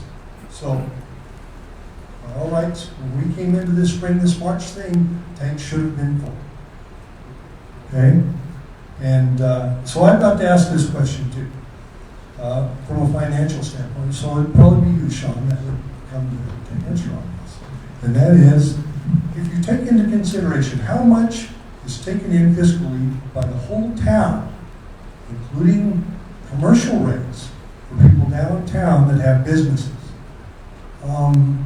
looking at what you've got for overhead, what you bring in every month, and what you're paying out to Bud's wages and all his helpers out there on the water department. I'm not talking rob Peter to pay Paul. I know you guys have probably heard what's been going on over at Saratoga at the council meeting, where things have been pulled from one account and used for another account. And this financial enterprise fund, or the enterprise fund, looks like a smokescreen to me, quite honestly. You've got to understand that right now, we as American citizens are pretty skeptical. We've been fed a full diet, a steady diet of disinformation and dishonesty for like 2 years. So we have to come at this with our eyes open. And that's one of the things that comes to mind. And when Shawn says we've got less than $1 million in this fund right now, I have to ask, where the heck did it go?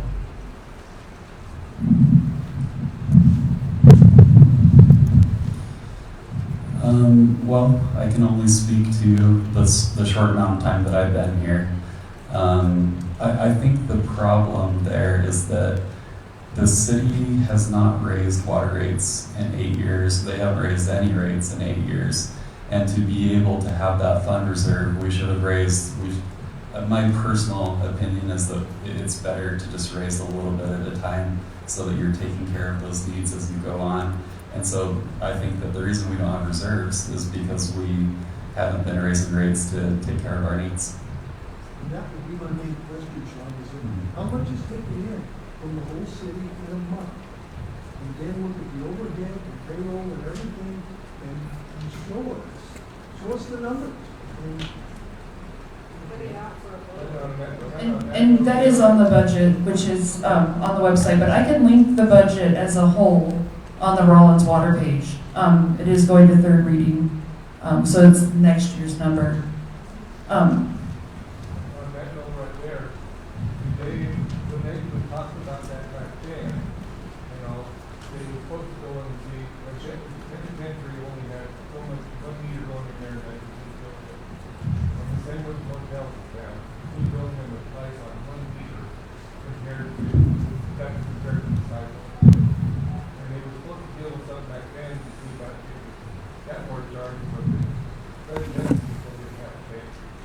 raise their prices, they were supposed to see that equalizing them out to the residents. I don't know if they ever got action. And then I would say in response to that, that's why we want to have a rate study done, because I don't think a study has been done for a really long time. And it's really important, again, that these rates are equitable across the board. And that's a tough thing to do. There's going to be a lot of opinions from a business owner's perspective and residents and that. So that's why I think it's so important we have a third party help us with that. And then I think Myra did say our budget. We are going to our third reading on the budget, and that's available online, last year's budget, and you could also look at the one that we're working on right now, and you can see all the expenses and revenues in there. I'm happy to share that with anyone that wants it. And to your question about filling the tanks in the wintertime, the reason why our tanks got low this year is because we had two major breaks in our transmission line from the springs that shut our main line down for about 6 weeks, where we were only running on our wells, which would only produce, I think we're at 700,000 gallons a day, and we were using over 1 million, so we were only putting in so much, and our tank supply just dwindled down until we got our transmission line back up and running on basically the day of the failures, when our transmission line came back online from the springs. And so that's why our tanks were low this winter. Usually, you're right, we are filling, but we had two major breaks over the middle of winter. You want to talk if we dance around too, this is river water that is available to us. Yeah. And everybody's talking about this turbidity. When was this turbidity 5 years ago? We didn't have that problem supposedly 5 years ago to the extent that we've got it right now. I don't quite understand where that comes in. We weren't treating the river water, we were getting water into our reservoirs from the springs and using that water to supplement what we were getting from the springs. Our spring flows were a lot higher then, and they were able to mix and so the quality of the water coming into the type of filters we have was a lot better, and we were able to treat more water that way. But when your turbidity starts going high, the diatomaceous or filters that we run on right now, it won't handle the turbidity. It plugs up too fast. That's where we came in with we got 4 filters there, and only 2 are in operation. Well, there's been open waiting for parts, which once again, that goes back to maintenance and having some hindsight, like Bill said, to foresee our needs. And here we are in a record inflation year, trying to fight this uphill battle. It should have been 5 years ago before we ever this. Well, it probably should have, but it didn't happen, so we have to start somewhere, and that's what we're doing right now. Okay, our next question comes from Rebecca. Yeah, I have 2 questions. One, what is the contingency plan if you don't get this grant funding? So the total cost of the project is $20 million. So if we don't get the grant funding, then we'll seek the loan for the total amount that needs to be repaired. And the second question is on the restrictions that have been imposed. Why not give homeowners some discretion in watering several times a week for 60 minutes versus trying to dump 60 minutes of water on the lawn one day a week? Today's a perfect example. Thursday, today, it's, I think, the even numbered houses are supposed to water. The wind was so bad, putting water down and trying to irrigate, you're wasting more water than is actually getting onto the lawn. So why not some flexibility and trust the homeowner to do the right thing? Yeah, thank you. I took a walk today around the ball fields at 11:15 in the morning, and the ball fields had water going. I'm dead serious. It was Strongman saw it earlier in the morning, about 8:30. I saw it on what was called a green field, batting to the northeast on the infield. I took more spray in the face on the walking trail than the infield. Thank you for letting us know that. We're going to take a note of that. And also, anytime that you all see, even if like we have a sprinkler on accident or something, we want to know because we want to turn that off immediately. So thank you for that. Do you want to touch on that? Thanks for asking that question. So I can talk a little bit about as far as how much water is coming out and having a time restriction. So I've done just a couple tests of different types of sprinklers, and in about 1 hour you get about 1 inch of water. And so as I said before, your average sort of healthy mature turf needs about 2 inches of water per week in order to sustain itself. There's, like we know, the water situation and what's available is less than desirable. And so the idea of being able to put that out is just going back to that, encouraging drought resistance and putting out more water less frequently. And like if we could put 2 inches out, then I think that would completely change how much you were watering and when you were watering, but it's just not possible right now. I would recommend like splitting that up into 2 waterings, and the way that I'm understanding the restrictions is that you can water from on your day midnight to 10 a.m. and 6 p.m. to midnight. And so watering for 30 minutes per area of the zone in that morning time, and then being able to do it again in the evening of 30 minutes, then puts out a 1/2 inch and a 1/2 inch. Still kind of counts, so to speak, as far as that one deep watering, and then hopefully also reduces the amount that's just sort of running off and going into gutters and things, because that's absolutely not what we want to be able to do with a little bit of water that we have. We do have lots of people online, so. I just want to know why I can't water twice a week for 30 minutes at a time, 3 times a week for 20 minutes at a time. Does it have to do with refilling the tank? Yeah, so it has to do with the tank levels. We want to keep them up, and if everybody's watering all week long at different times, the tank levels are fluctuating so much that if they start going south on us, it's going to be too hard to catch. So it's really the keeping and watching the tank levels is the reason for the 2 days. And we need them to replenish in the meantime, in between days. So that's really a leading point for the 2 days a week. And just, I'm going to add to that. This year we have about half of the water coming in than we did last year at this time. And so if we were using the water like we did last year, we would run out of water this summer. So we need to not use as much water for irrigation as we did last year. So we need to drop down from the 3 days a week. So also just basically we know that potentially watering for 1 hour, that 1 inch isn't enough, and if you divide that into 2 waterings, that's even less, if that makes sense. So in your 1/2 hour watering, you might be able to wet this much of the soil versus in your hour watering or the morning and afternoon, it adds up to about this much.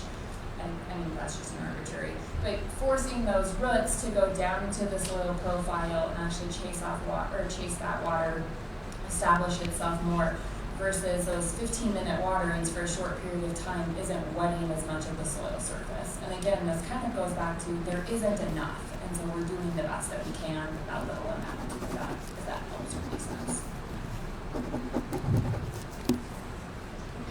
I'm Phyllis Mcborger, representing the town of Superintendent.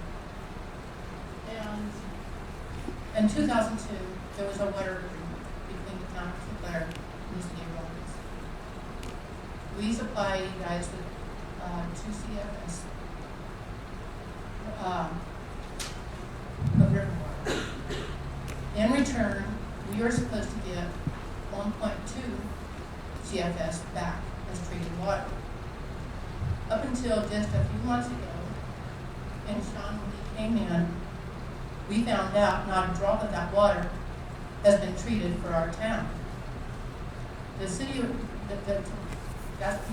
told us that none of the river water has been treated, so, and by the agreement, we are supposed to be, like I said, 1.2 CFS back for our use. no matter, it doesn't matter because this is not something that, well, this is, emergency, that something happened that was not controlled. And we did not even know, you guys, when that emergency, you didn't realize that you're affecting us. Until we came into that C4 meeting, you didn't know that we were a part of the thing, the concern. Our residents. So I appreciate, I know that all you guys are, you did not know about this agreement 2 years, but it's still a contract for 50 years. And now we're in 20, and now it's just 20 years, and we're just finding out that we're not getting our water. So what I would say to that is all the water that does come to Sinclair is treated water. It is. But we should be able to get back 1.2 if that's the increase. Whether you guys, I know that, I feel for these people, the town, your town, because I know that when you said, well, I know that the river, you're watering the golf course with that water instead of filtering. I know that so the filtering system's down. But why did we just find out about this a few months ago? On the 1.2 CFS, we're giving it back to you. It's exchanged for the river water right that is coming out of our springs, but you are getting your 1.2 CFS back. It's just not river water. It's actually our spring water. So it's a trade-off. The point of diversion doesn't matter as long as you're getting your 1.2 CFS back.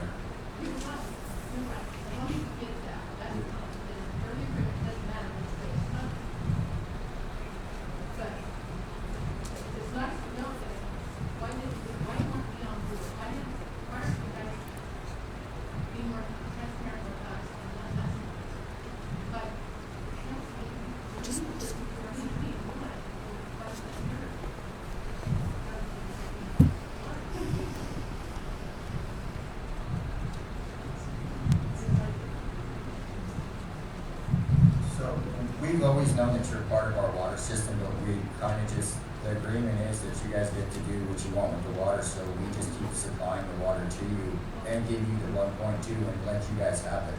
And we're doing our best we can to give you that. So. And I understand there's a mercy and something that we do need to be part of that too. And I understand that. But, I can't tell our residents,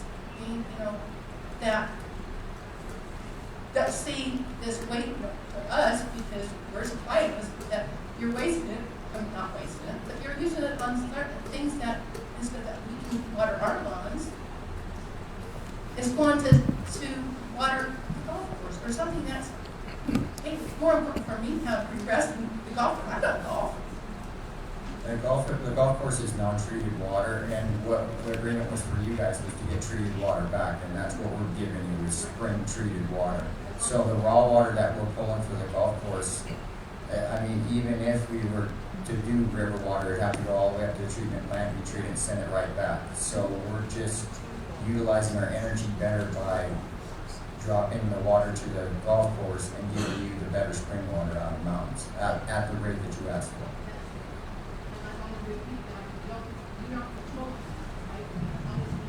As long as we don't run out of water for some reason, you're gonna get your water. And then and correct me if I'm wrong, Bud, but we're pulling right around 1,000 gallons per minute from the river generally most of the time. Is that correct? Yeah. So the city of Rollins owns its own water right to the river. It's called the DPRR pipeline, North Platte River right, permit 2860, and that's right around 2.01 cubic feet per second, and that basically is right about that number that I just gave you before that Bud confirmed. So right now we're not pulling a lot from that, but that we're supposed to return to you the amount of water that we use effectively in the agreement.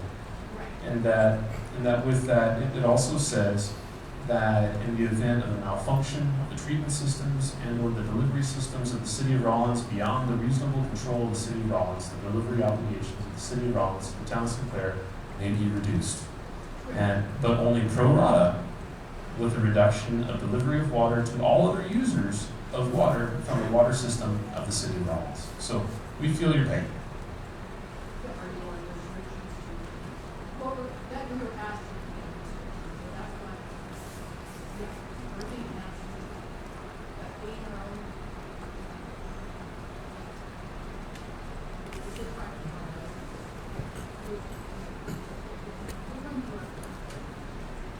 We understand how hard it is to tell our residents. It is very hard to let you guys know.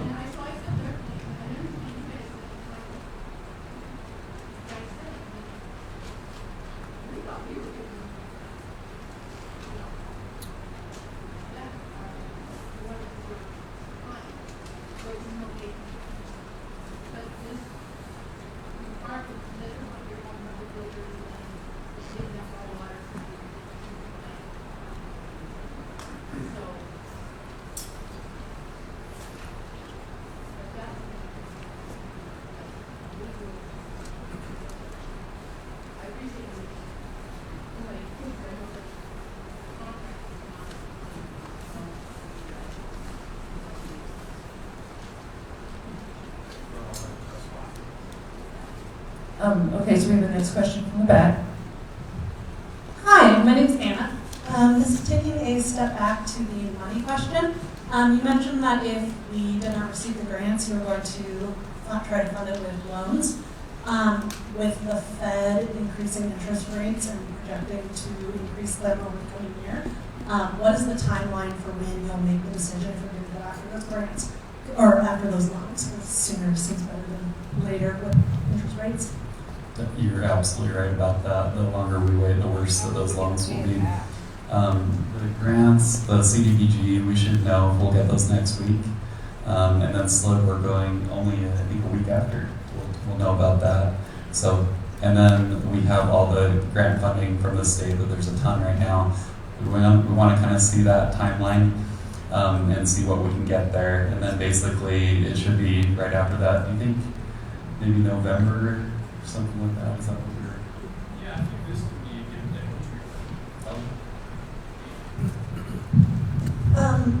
We have some grants in the pipeline now that we're going to hear back on in the next couple weeks.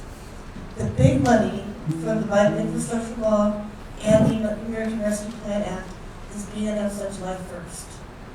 That means for the grants to be due is probably in the fall, and we'll probably hear on them in November or December. However, to address your concern about the interest rates, the kind of loans we're going after with the United States Department of Agriculture and the State Land Investment Board Drinking Act are both legislatively restricted at this point now to 2.5 interest rate. And there's a term of 20 to 30 years, so we'll have some decisions to make about that. But these are statutorily crafted agencies, legislation, that I don't anticipate that the interest rates will be moving anytime soon. They've been around for a long time, and hopefully, with the intent of those laws coming out, they will not move for a while. So I don't think we'll be affected. Just to clarify, we are already working with we're already talking to potential loan agencies. So it's not like we're just waiting for all the grants to come in and then we're going to go talk to loan people. So we have our next question here. Good evening. I'm here in 10 verses my name. I've been with Carol Moore trying to represent the local landscapes for the last 17 years. And we very much appreciate your support in showing up here tonight, and also especially the council and the city here. From what I understood, I have a question here. From what I understood in personal conversation is that last year when there was 3 days water restrictions to our yards, it felt like there was abuse there. And people misuse that. And so this year we're going to take an extreme position. We're going to try one day and see if we get everybody's attention. To me, that's been self-reactionary. I think you have everybody's attention. I would just like to suggest that I think our water could be better used for at least a minimum, let's try a minimum of 2 days a week. We see, like somebody mentioned today, with the high wind, the sports field being watered, people feel forced into it because you got to water, or else you're waiting and waiting. You can't afford it. And so while I agree with, I appreciate what you shared about the deep watering. That makes total sense rather than just watering the surface. But we have sandy soil, and we have wind issues, and we've hardly emerged into summer, and we're already seeing serious destructive impacts there. I don't even want to think about it. I'd say every day, I'm like, wow, my crew gets out, it's depressing. And it's hard to get somewhere. We beg of you to consider to go to a minimum of 2 days a week and see if we can better utilize this. I grimaced this morning when I saw a puddle beside the yard. Puddle of water sitting there, it's doing no good. Well, what's our options? We gotta water. But, this thing about sending out alerts if it gets too low, that's great. But if this is going to drag into all summer long, where's the alert that we got plenty? I've heard a little bit of mixed signals here tonight. We've got water queues and yet this, we've seen panic in our customers just better not to be starting some very, very high-performing properties. One person told me the other day, said, I'm not getting started. It's not going to work. And I said, well, do you realize that's going to help instruct you? That's going to be the sonic potential. And he texted me back a little bit later. He said, well, we one day a week, he said, I don't want to risk losing water to my business. And they faced it, but I think connecting somehow back to this March scenario is a bit overdone, maybe. Is that right? We have water. Let's use it correctly, efficiently. Get your systems tuned properly, but prudently. But this thing of reacting, I don't think is the best approach.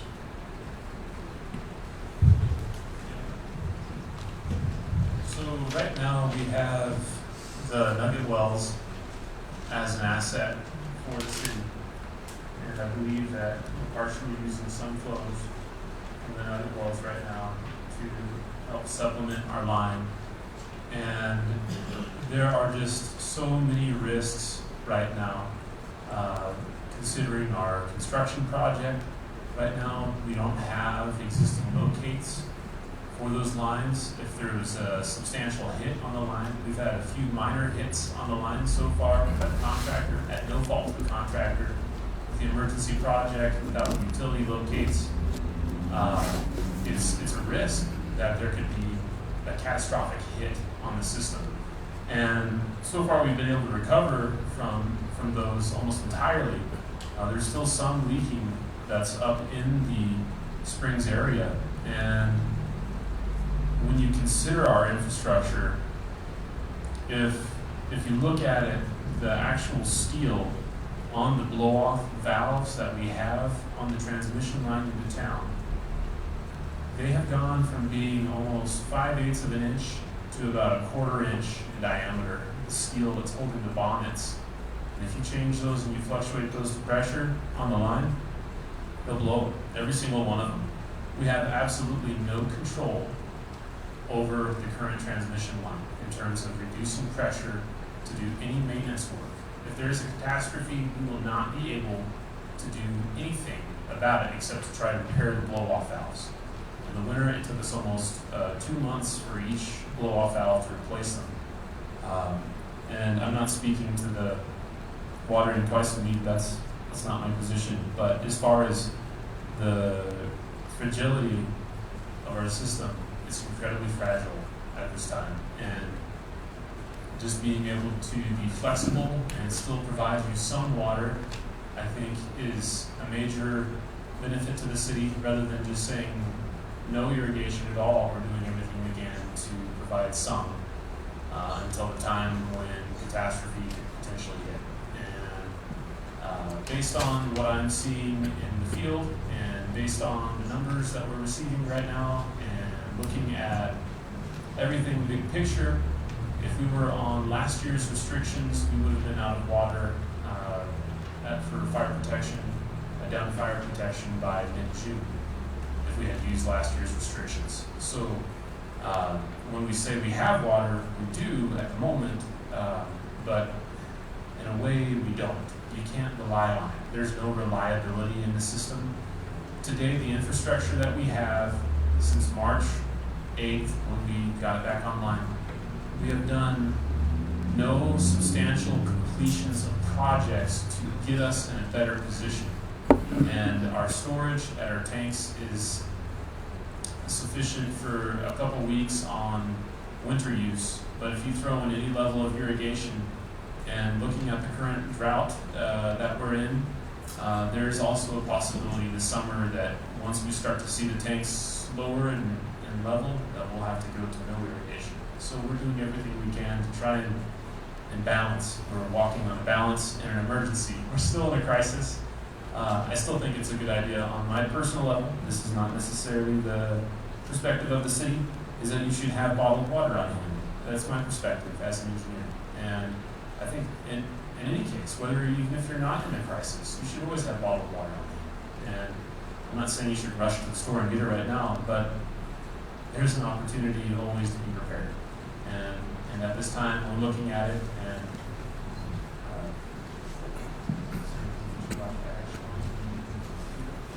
so that's what I have for you at this time. I would actually like to add that thank you for coming in and talking to me. I had not heard from so many people about how some people had heard this was such a critical event and we're not watering at all. So I don't know if you've noticed, but we did put out more information about please do water, and we did create that data table. So you can go online every day and see what water came in and what our tank levels are at. So you can see that there is or is not water if we're overusing what's coming in. I would say thank you.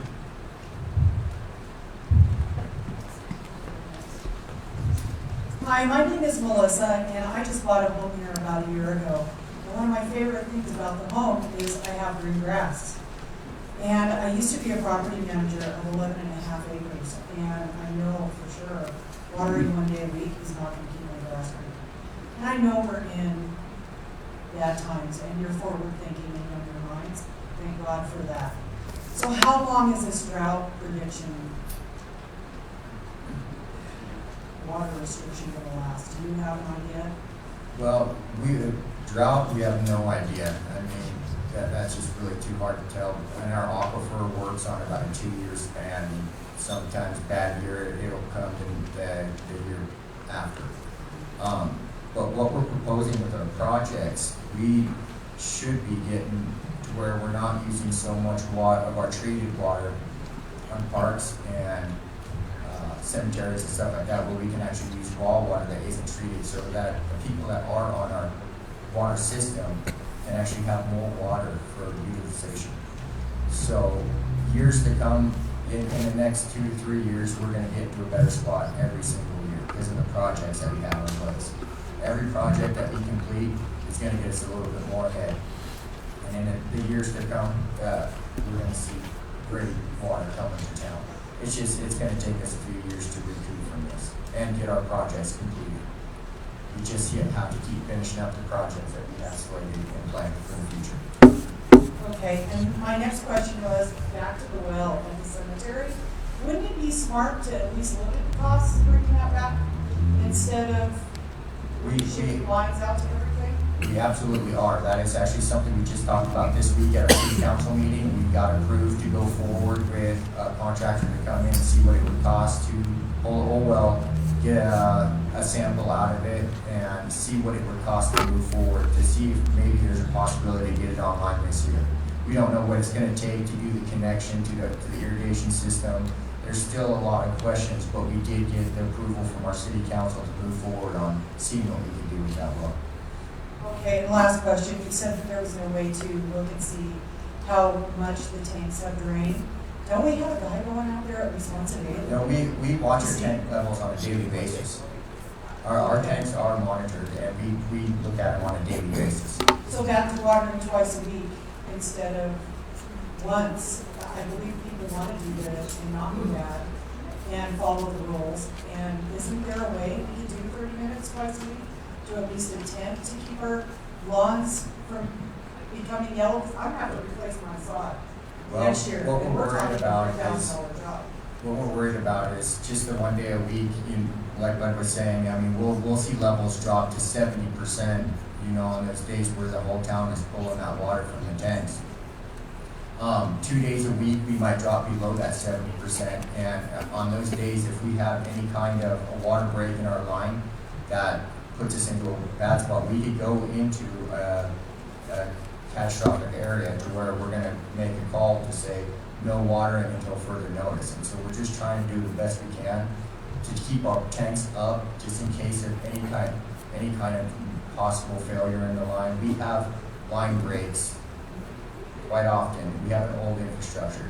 So we're just trying to do the best we can by watching our old infrastructure for possible breaks and trying to give you guys the most water we can. But we definitely do not want to get to another spot we did back in March. We do not want to have to go up. So, And just to say, I know If I that our may. last thing was a catastrophic event back in March, and we handled it pretty well. And we only had to suffer for about a week and a half. And I know everybody's evil on me right now, but a week and a half wasn't that concerned what I did to get that back, so. thank you. And I'd also like to add, we will, based on the amount of the volume of community feedback about the watering twice a week, we will reevaluate that and maybe even provide some additional documentation with whatever decision we move forward with, what the city manager chooses to do. So it is something we will take into account and look at.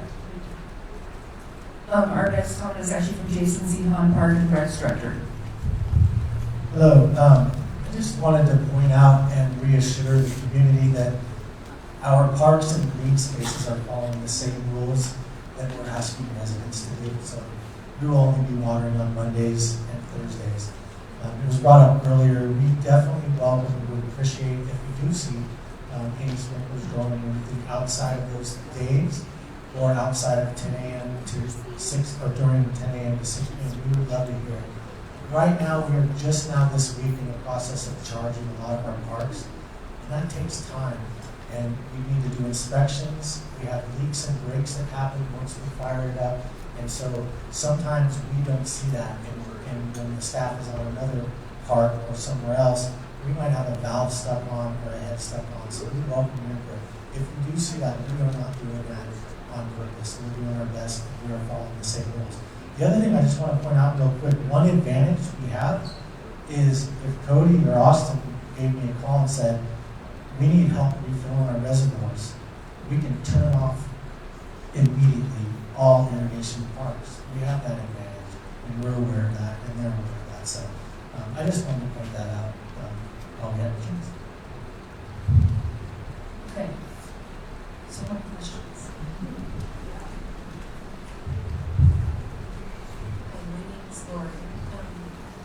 Thank you all. Please don't move pretty quick in our town. I'm sorry you walked into this, and appreciate all of the hard work and everything you guys are doing to try and help solve these.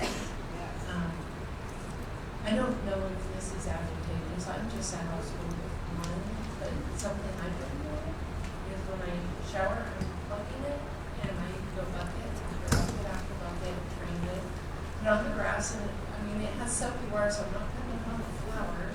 But I didn't know, I'm doing the same with my dishes, and I have a double concrete sink in the basement, and it's laundry water, and I don't know if that's going to kill things. So far, it hasn't, but I'm not always here. So I was kind of curious if that's something that, it's a little inconvenient, but that bucket system is some good exercise. But also, if we, across the board, kind of try doing that as well, can we keep things alive, and is that going to harm our things? So as far as harming things, I'm not sure. There's something to be aware of as far as DEQ and gray water. And do any of you know more about the state law there, and if that's, does anybody know? We can't officially have a position on gray water. I don't have an opinion. You can't tell us everybody starts bucketing and like your neighbors work their way around.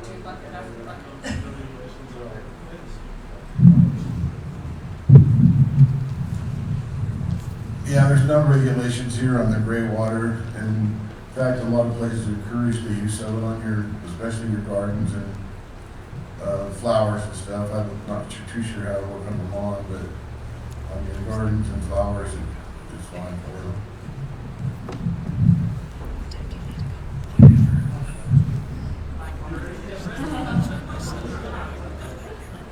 I'm like her.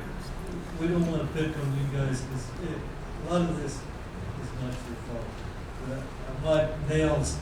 I go back on history and see what took place. And I was looking, you had 5 repairs on that brand new steel line coming from out south, right? And it cost them $5.5 million? No, the transmission repairs, I think there was 2 or 3 we did over the winter, 2 really bad ones and 1 minor. And the 2 really bad ones I think only cost about that. Yeah, it was like $100,000. Okay, awesome. You mentioned the cathodic protection. Yeah. And I heard that the rectifiers were shut off out there years ago. From the report that we got, yeah, they're saying they haven't been functional for many years. We just don't know how long. I worked 40 years for a gas pipeline company, and I know the importance of the rectifier is to a pipeline. And why were they shut off? I don't know how many people here know what a rectifier is or what cathodic protection is, but no older than this pipeline is coming out from the springs. There is no reason, with proper care, that should last longer than what's lasting. Absolutely. We absolutely agree with you. Why they, apparently they didn't know how a rectifier operated. No, and that's part of our new maintenance program is that they're all to be tested yearly, and if not functioning correctly, they will be fixed in that year.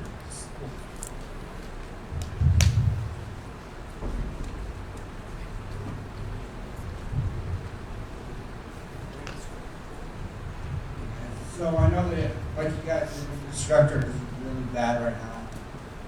Everybody's really concerned about the lawns, which is really important to them. But my question is about the business aspect of things. I mean, I know at least 6 people that have businesses around town that are really concerned, like my greenhouse, car washes, golf courses, stuff like that. My question is, between now and the time you guys get the phase 1 complete, do you think there's going to be another catastrophic failure in the line? Because our businesses are really wondering, like, when's the next catastrophe going to be? Like, how bad is it really? Well, we hope we never have to go through it again. Absolutely. And we're definitely not, we don't want to ruin anybody's livelihood. So businesses, if your family depends on that, we're not trying to interfere with that. We're just trying to make the cuts where we can, and irrigation is a really big one. I mean, our town uses a lot of water on irrigation. So that's the first thing that we can look at, and that's another reason why we want to keep our tanks stocked up, is if there is another failure in the line, we have the ability to fix it quick, and we have about 7 days worth of water. So there's a possibility if there is another failure, something breaks in the line or a blow-off blows its bonded again, we might have a time frame where we can get that fixed without going into a catastrophic failure in our system if we keep our tank levels up. So that's one of the bigger scares that we have when we're trying to keep our tanks topped off, is just in case. We just don't want to have our tank system levels low, like watering twice a week. If that puts our tank levels down to 60% raw watering and that pipe pops, then we are at 60% for a few days without having water come in, and we can get in that position again. So that's what we're being very careful with, and the reason why we're trying to keep our tanks topped off. So what we're also putting on this side of the golf course, we're going to put in a raw water hydrant to basically take some of the water off of our water rights off the river to kind of help out. If residents would like to come and get some raw water, fill some tanks for some irrigation, we would love to help out with that. But that's why we're getting this hydrant installed, is to help out residents around town help out green spaces, the parks, so we're not using treated water as a city. We're trying to help out the residents and our parks department use as much raw water as possible. So we're keeping all of our treated water in households.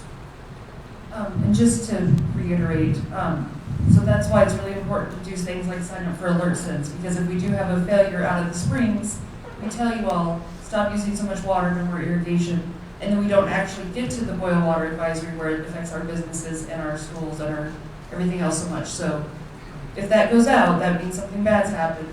So stop using so much water. But until then, and please do sign up for alert sends. I do want to mention just real quick, basically say what Cody was saying, that we do not want to impact businesses throughout this if we can at all help it. Our ordinance that talks about like exemptions, it talks about those that are going to have practical difficulties or undue hardship. We don't and that's for a business, like for example, a car wash, which actually uses substantially less water than you think. We want them to be able to operate. It actually is lower than people think, and we don't want people's business to shut down over this.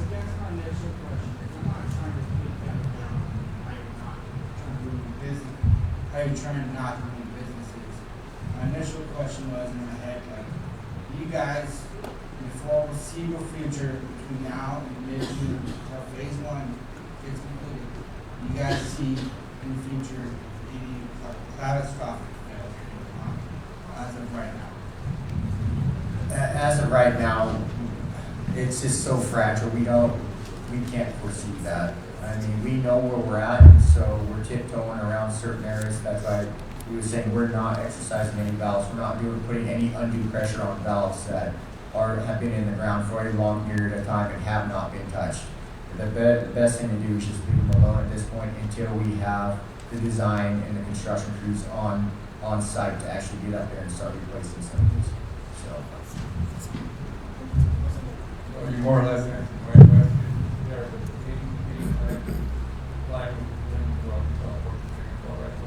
bring up, is there a way that we can set it up to the last golf course if you're going through the water going on and stuff? Yeah, absolutely. So what we're trying to do is we're still in the process of this, but we should have the fire hydrant installed by probably end of next week. So we're hoping to do.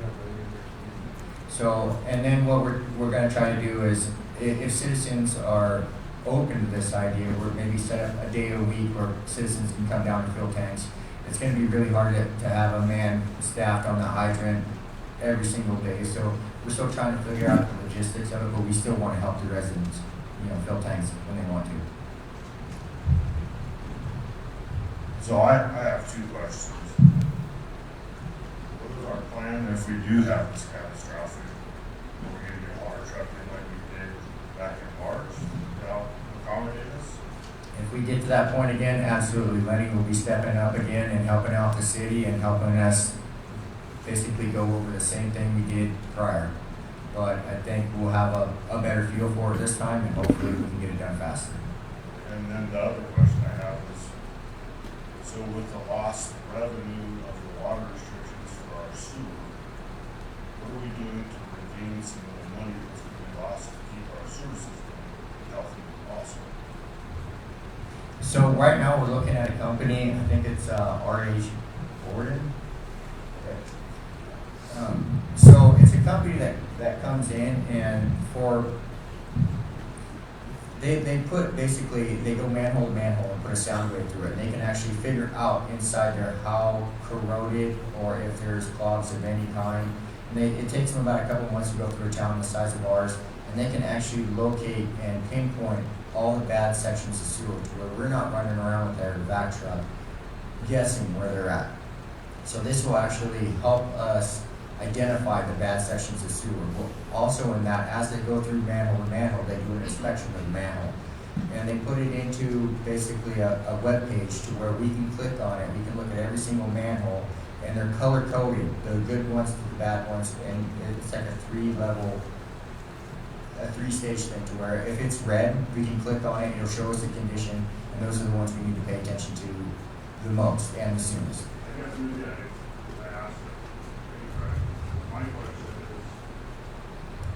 the end of the day, we're watering less, because percentage of your water consumption goes to your sewer. The more water you use, the more sewer you're paying for. And right now is a big time of year where we're starting to pay for the sewer. So my question is, are we gonna have to have a sewer increase rate because of the water restrictions to help keep our sewer system going? That's a really good question. So we have 4 enterprise funds. We have a water fund, sewer fund, recycle, and landfill. And so the water and sewer are a completely separate issue, basically. To speak to that, our sewer fund is doing okay right now, but it is another fund that definitely not this year, but looking into the future, I think we'll need to look at those rates as well. This is going to be a big impact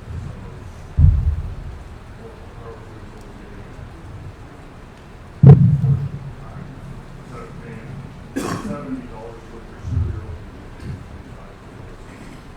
Have you guys thought about that? How long is it gonna happen? I believe that The sewer is going to be way worse than the water. yeah, I believe, just to answer your question as quickly as I can, is that it's a flat rate for the sewer. I thought it progressed with the water you use. Maybe for businesses, it might increase. It's a very good question. Yeah, just thank you all for what you're doing and trying to do and remedy this problem and trying to find a balance between being responsible. Yeah, actually, I'm Dennis with, I've got a landscaping business in town and I'm trying to understand how to go forward here. I would be in definite favor of more native irrigation lawns. Give people more chance to use their water responsibly. And we start a lot of irrigation system. Especially for elderly people, I hate, especially around their houses, to dump an hour of water. You know, clear the big water in the basement or anything like that. But, one day, a couple hours. But, also, a number of projects that are sort of on hold, not necessarily, but there's questions about new lawns for sod. And so those projects are sort of the question is there what do you have to say about that? Can I encourage them to move on or do I support them? So those are some questions I have. It's a really good question. So I'm just going to read a little section here out of our ordinance. And this is what allows us to be able to allow more watering than what the rules have dictated. So it says, any such permit shall authorize only such activities that are the minimum necessary to alleviate such practical difficulties or undue hardship upon the consumer. Any such permit may be granted without substantial detriment to the public good and without substantial impairment of the city's water supply. The circumstances found to constitute such practical difficulties or undue hardship were not created by the consumer, are not due to the result of general conditions in the city, and cannot be practically corrected. So that's the guidance that we have as of right now. Our city council, at any time as they control our policies, they could modify that if they wanted to, but that's what I've been looking at when there's questions like this. And I found that there's a lot of differing circumstances, and I have needed to take it case by case and look, is it meeting that definition? If it does, then I'll permit it, and if it's off, then I can't.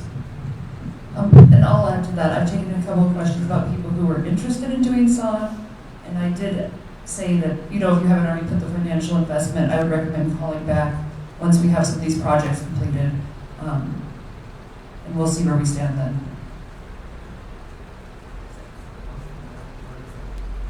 we'll let you know when the 10,000-foot pipeline is hooked up. Just because we can't say for sure what impact that will have. So are you saying that I can come and get a permit or a customer come and get a permit to the project? The process is just send me an email with the circumstances and basically just let me know what the situation is, and then I'll respond based on those items if it will qualify or not. Say circumstances as in what? What do you mean by circumstances? If you can just describe how much, one of the things that I've been getting when those requests come in is how, I need it to be specific, so it needs to say, I'm requesting that I want to water 2 days a week, or I want to request 3 days a week to establish the sod, or just be a specific request is really helpful.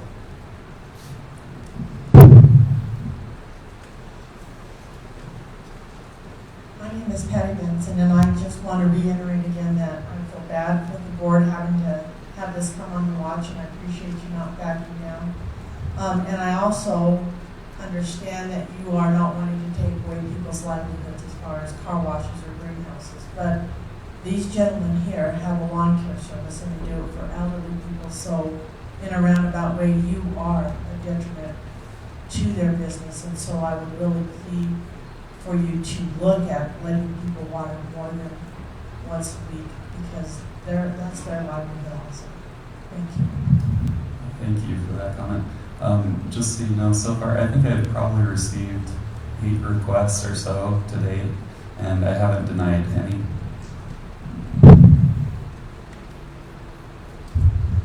Good evening.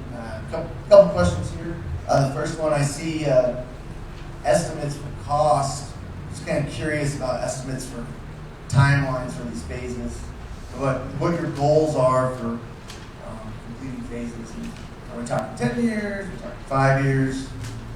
Second, lessons learned from the last incident we had in March, from emergency management to repairs.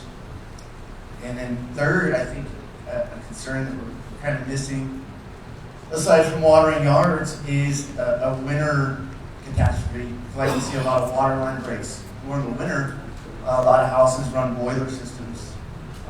Resting water freezes pretty quick in February. So trying to think further down the line, what backup plans are in place for a faster replacement. Okay, so that's a good question. So like we talked about, the emergency project being finished approximately in mid-June. And then in terms of the replacement of the wood stave pipeline collection system, that'd be phase 2. Rehabilitation of steel transmission line, that'd be phase 3. Replacement of the ductile iron pipeline, that's phase 4.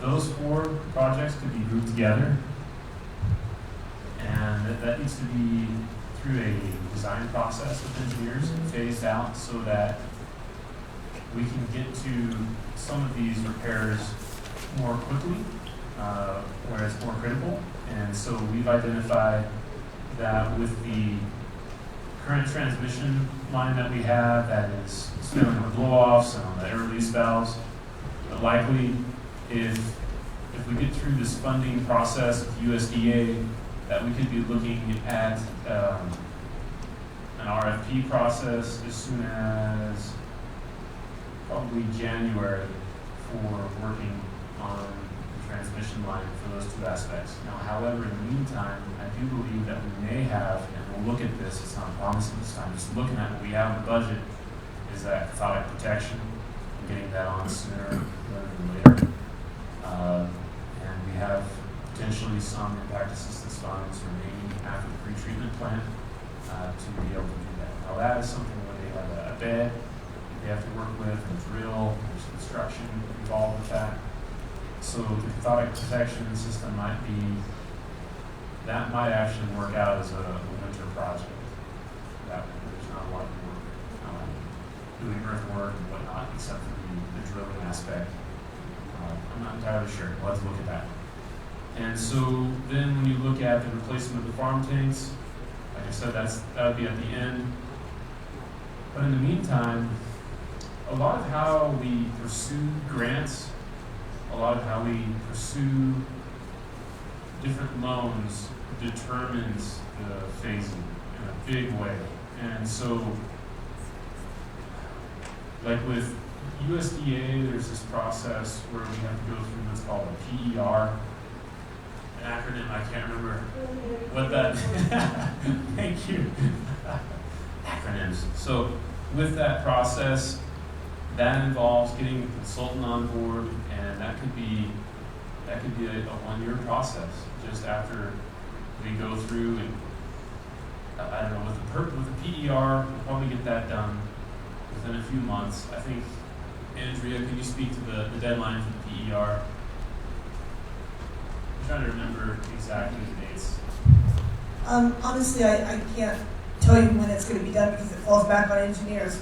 But we did submit what we had, and their engineer got back to us and gave us a list of things she wants us to do. So as soon as you all can work with, whoever you contracted with to get that done, drives, how soon we're going to be able to apply for that loan. So I'm sorry. Right. But the drinking water loan that we're applying for will be submitted next month, and we should hear back from that in the fall. Okay. That helps. And that's it. And so like with these different funding mechanisms, you have to be prepared with different engineering studies. And so one is like this PER, and it involves a water model and a bunch of different aspects that USDA needs, U.S. Department of Agriculture. They need a lot of these stipulations and assumptions and design work done in advance to a degree where it takes a lot of time. But we're going to accelerate that process as much as possible and try to prioritize different projects like cathodic protection. But if we were to be awarded a grant, a substantial grant, we can ignore some of that. Some of that can be pushed back, or we can change our phasing a little bit. Not necessarily ignore it, but just change the phasing so that you can approach it, the timing correctly. Like for instance, if we get this SLIB MRG grant, we could pursue some of those blow-off valves as soon as potentially late fall. It just depends on the funding mechanisms, because you can't start a design process without the funds. You can't start a construction project without having the funds in hand. So that really has a major impact on the schedule, but as soon as possible.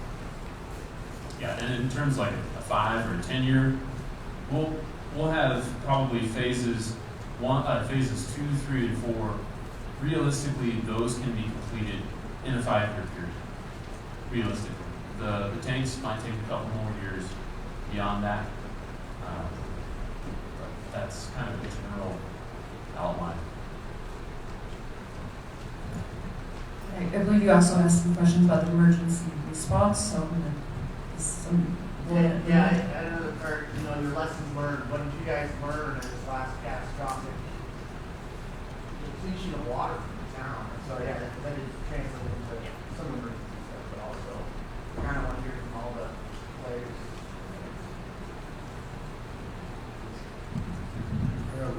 A lot of it was how fragile our system is,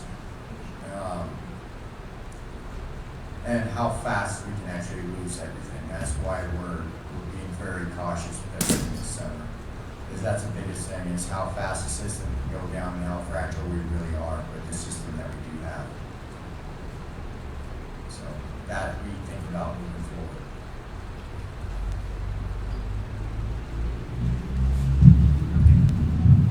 I just want to make another comment too. Like, I learned a great deal going through that. I learned a ton through Lenny and going through an emergency like that.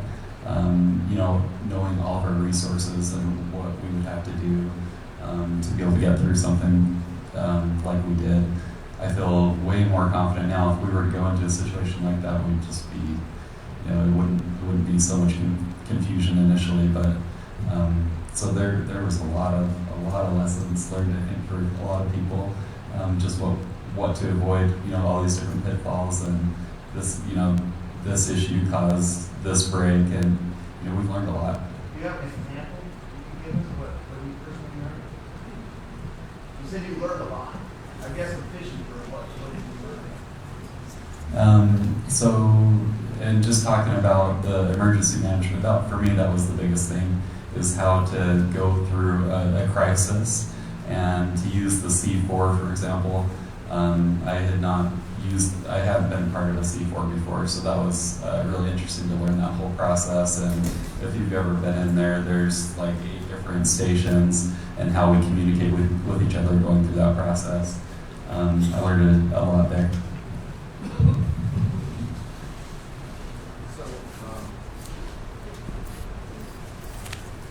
Oh, yes. So as far as emergency management and the Emergency Operations Center, it's a new concept for Carbon County, but Shawn and his team rose to the occasion. So when he said he's learned a ton, he did, and I think he did within the first half hour, the first hour. And because of Shawn's leadership through that crisis, he actually helped advance emergency management and the Emergency Operations Center about 15 months.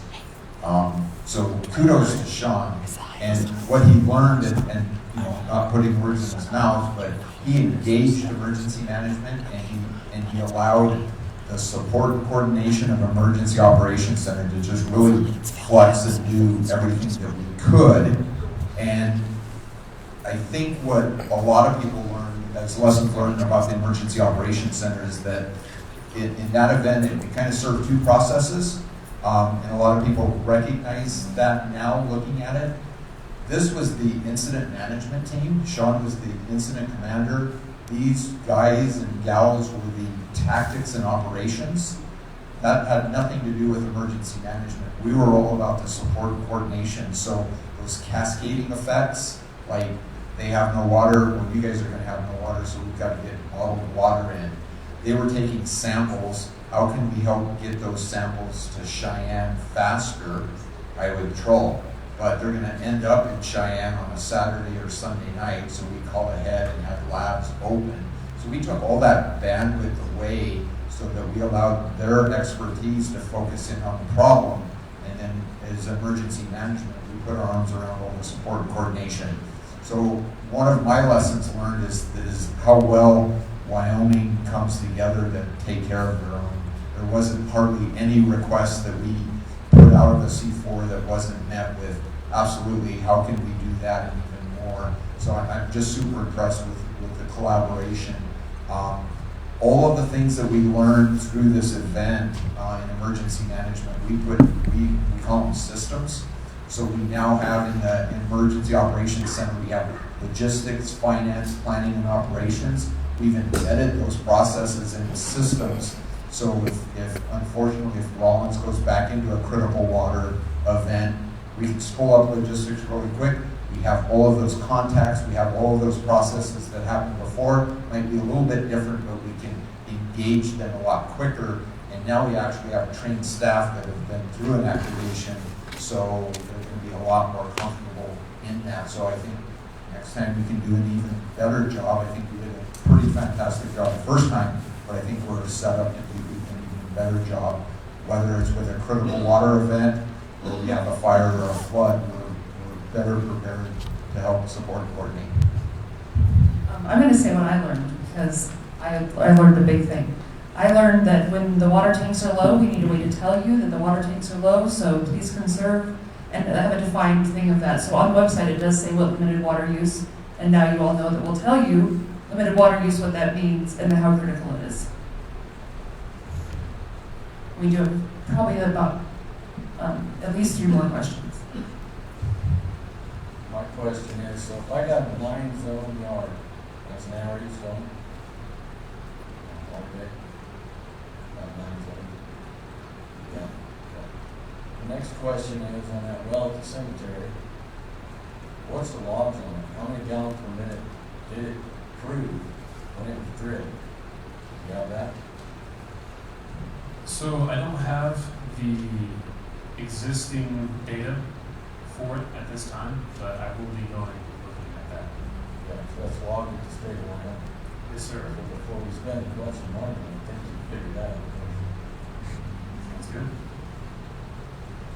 And then my other question is, the tank levels, they're automated. So you have a high alarm, low alarm, and a low alarm on all those tanks. Yes, we do. You do? So then We have a high level alarm and low level alarm on them, yes. and a low load. Not a low load, we keep track of them all day long though.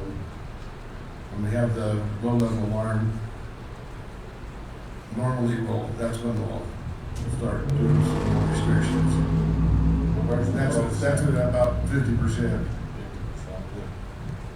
where was it when this all went off? The upper one is at 2 feet below the overflow.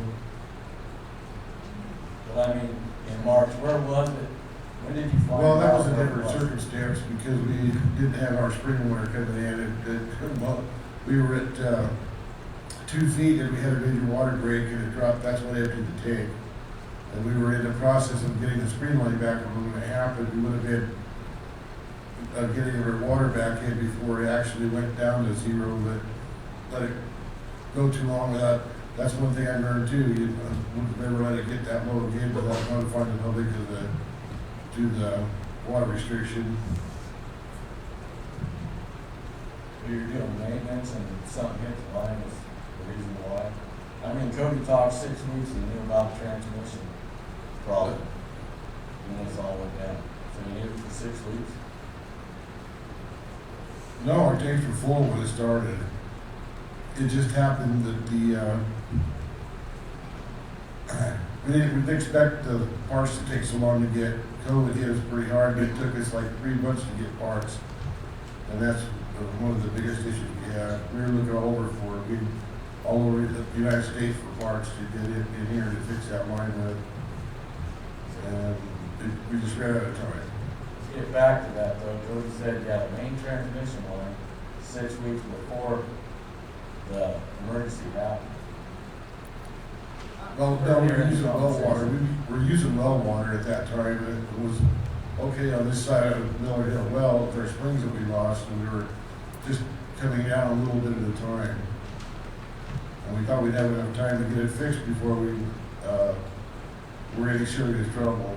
And it came down the last day or two, and that's when we ran into the problem. Well, and like Bud was saying, in that time, we were bringing in the well water when it went down and our tank levels were full, but we were only getting in about 690 PSI or GPM at that time, and we were using way more than that for the town. So only getting in that much, we couldn't fill the tanks fast enough for them to dwindle down. Now, we thought that we could get the repair fixed. One of the major breaks in our transmission line was a split in it that was probably 24 inches long by about 4 inches wide. And we thought that we could just get it dug up and put a patch on it and move forward. Once we got it dug up, we started stripping back the protective coating and realized there was corrosion, a lot of corrosion in this pipe. So we ended up having to cut out a whole blow-off valve section and replacing about 14 feet of this pipe.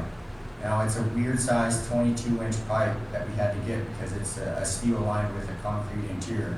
So we searched for about a week for just this section of pipe. There was one section in Texas, and then luckily there was one in Salt Lake. And thank goodness for FNS, they sent a guy that night to drive to Salt Lake to get that stick so they could have it put back in. And we thought we could have these repairs done in a week or so to where our tank levels wouldn't go down that much. And the more we got into it, the more stuff we found, the more problems that arose, and it just lasted longer and longer and longer. And in that time span, our tank levels just kept going down lower, lower, lower. So we just couldn't keep up with it with our well water. Yes, we should have declared limited water use, like what we will do now. Exactly. That's why we're implementing these now, is lessons learned. I'm Wilma Henderson, and I live in this town for over 30 years, and my concern, I own several properties, like rental properties, and my question is, at the current situation here in Rollins, how is, before all these expenses that we're going to have to put into capital, whatever we have to do, $20 million worth of stuff, our current situation now with the revenue of our water and sewer at the current income, how is that compared to our output? Are we balanced or are we negative in our current situation? And also, so from all this $20 million expenses, we don't have no choice but to raise our rates. That's where it's going to be. And owning several properties with this, this is another question. With this, there is I don't know if it's an ordinance. I was told by the water department that if my property is hooked up to another property, and I have several of those, even though there's separate meter, I still have to pay the minimum, which is around $45, $50, something like that.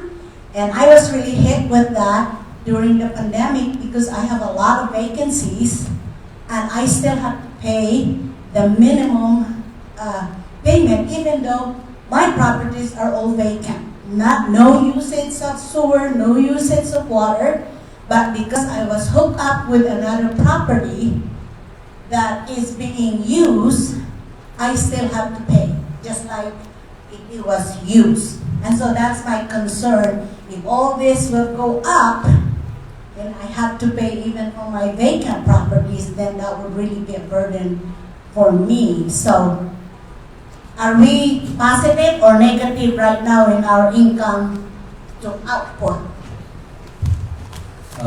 Great question, and I can understand your concern there.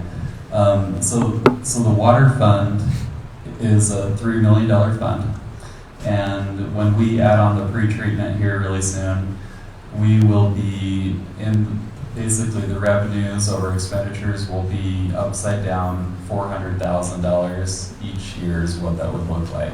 So like you're saying, we have to raise rates in order to make sure that we're in the black. The sewer fund is kind of breaking even right now, but it's another one that we need to look at the rates as well, but not this year. The water fund has in the total revenue in cash right now is less than $1 million. The sewer fund is also less than $1 million, so not a whole lot in reserves. So there's not much we can really do except to start to do the rate increases. And I also would say too, when we are doing the research and we have a third party coming in to do the rate increases, I would really encourage you and anyone that has interest in these water rates to express your concerns as as a business owner, and because it's very important because ultimately we need to be able to get to a certain amount of money to take care of our needs. But how we get there, that's why we need to hear from our residents to tell us what's most important to them, and how we charge and get to those rates. Does that answer your question?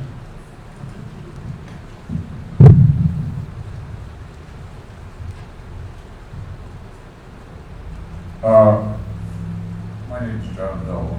That's the opposite of Sharp. I'd like to see a graphical representation of your various phases. Can you put that on your website? And you talked about all the money you're trying to get.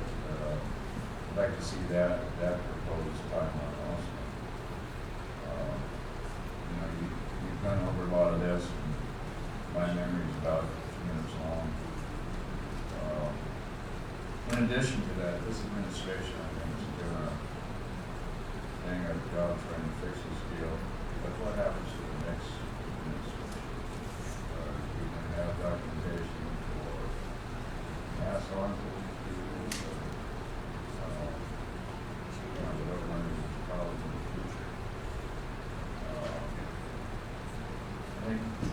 like to see those two things. In addition, with all the maintenance that is ongoing now, trying to repair all the pipelines and delivery systems, have you considered maybe hiring a consultant to put together the documentation for this maintenance that can be passed on to future generations to get from into this? Absolutely, that is one of the first things that we brought up when going over this is O&M manuals, operation and maintenance manuals that can be implemented by these consultants, these engineers. And so we have these in the treatment plant, and we keep records of everything. Airback valves, and when we replace them, they have a lifespan. So we're going to number every single one of them, when it was installed, when it needs to be replaced, and then the maintenance on all these lines. We're going to have, that's our one biggest thing that we're all pushing right now, is for the future to be able to understand where we are at, because we're having such a hard time finding information from the past. That is one of our biggest hurdles right now, and so we don't want to put that on anybody else in the future ever again. So we want written documentation that they can actually look at. I think that's very important. I've been up to the public works building there to something in the past, and I can't remember what it was, but the information that was going to have maps and stuff that is so unorganized. I was actually flabbergasted about that.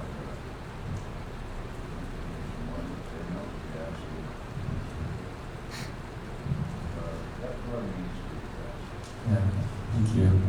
That is something that we are working on right now, like what you're just talking about with our forms and processes and streamlining them. We are actively working on that.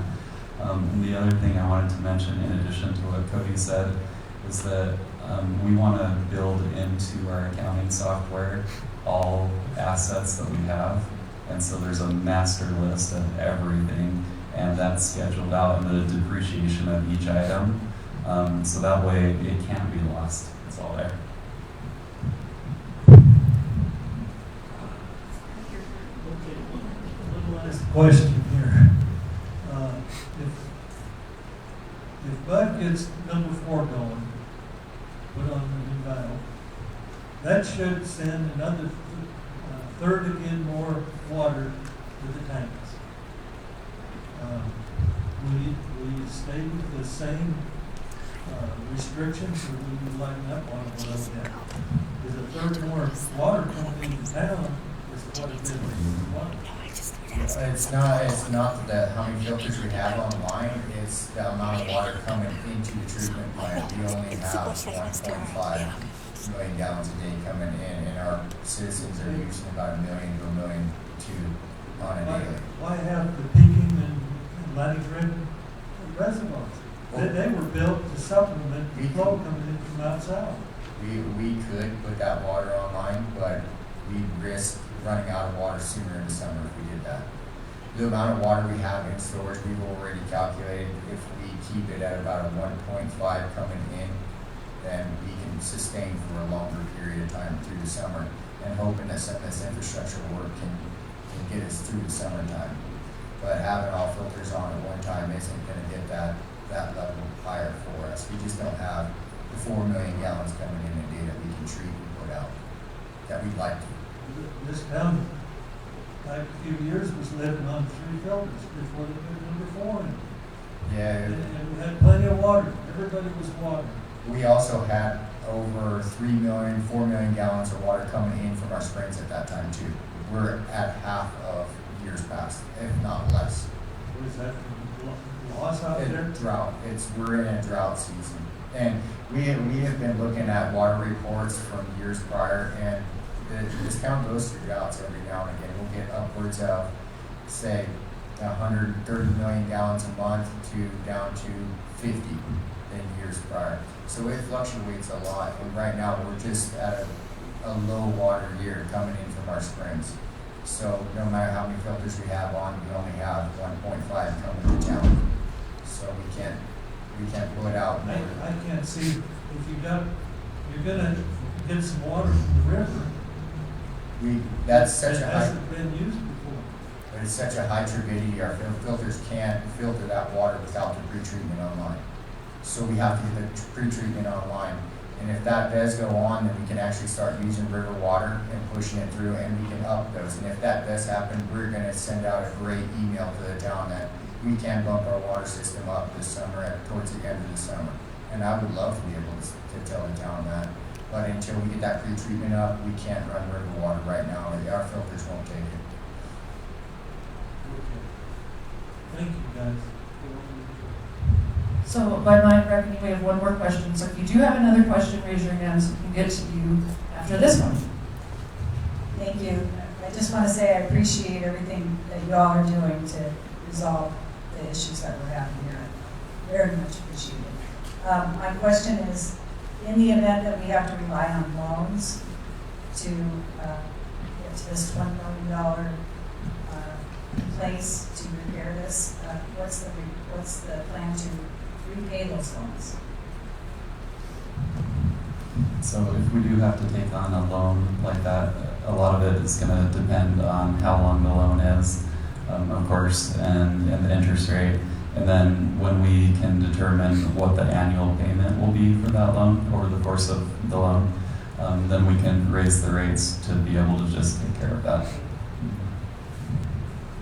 Okay, last call for questions. Anybody? Okay, Shawn, will you close us up? I just want to thank everyone for being here, and I think we all feel supported from the community here, and that we're trying to do our very best.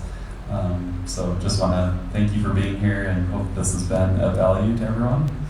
And hopefully it also demonstrates that we really care about what we're trying to do here, and we're really trying to fix this. I hope that we've accomplished that tonight. So thank you, everyone.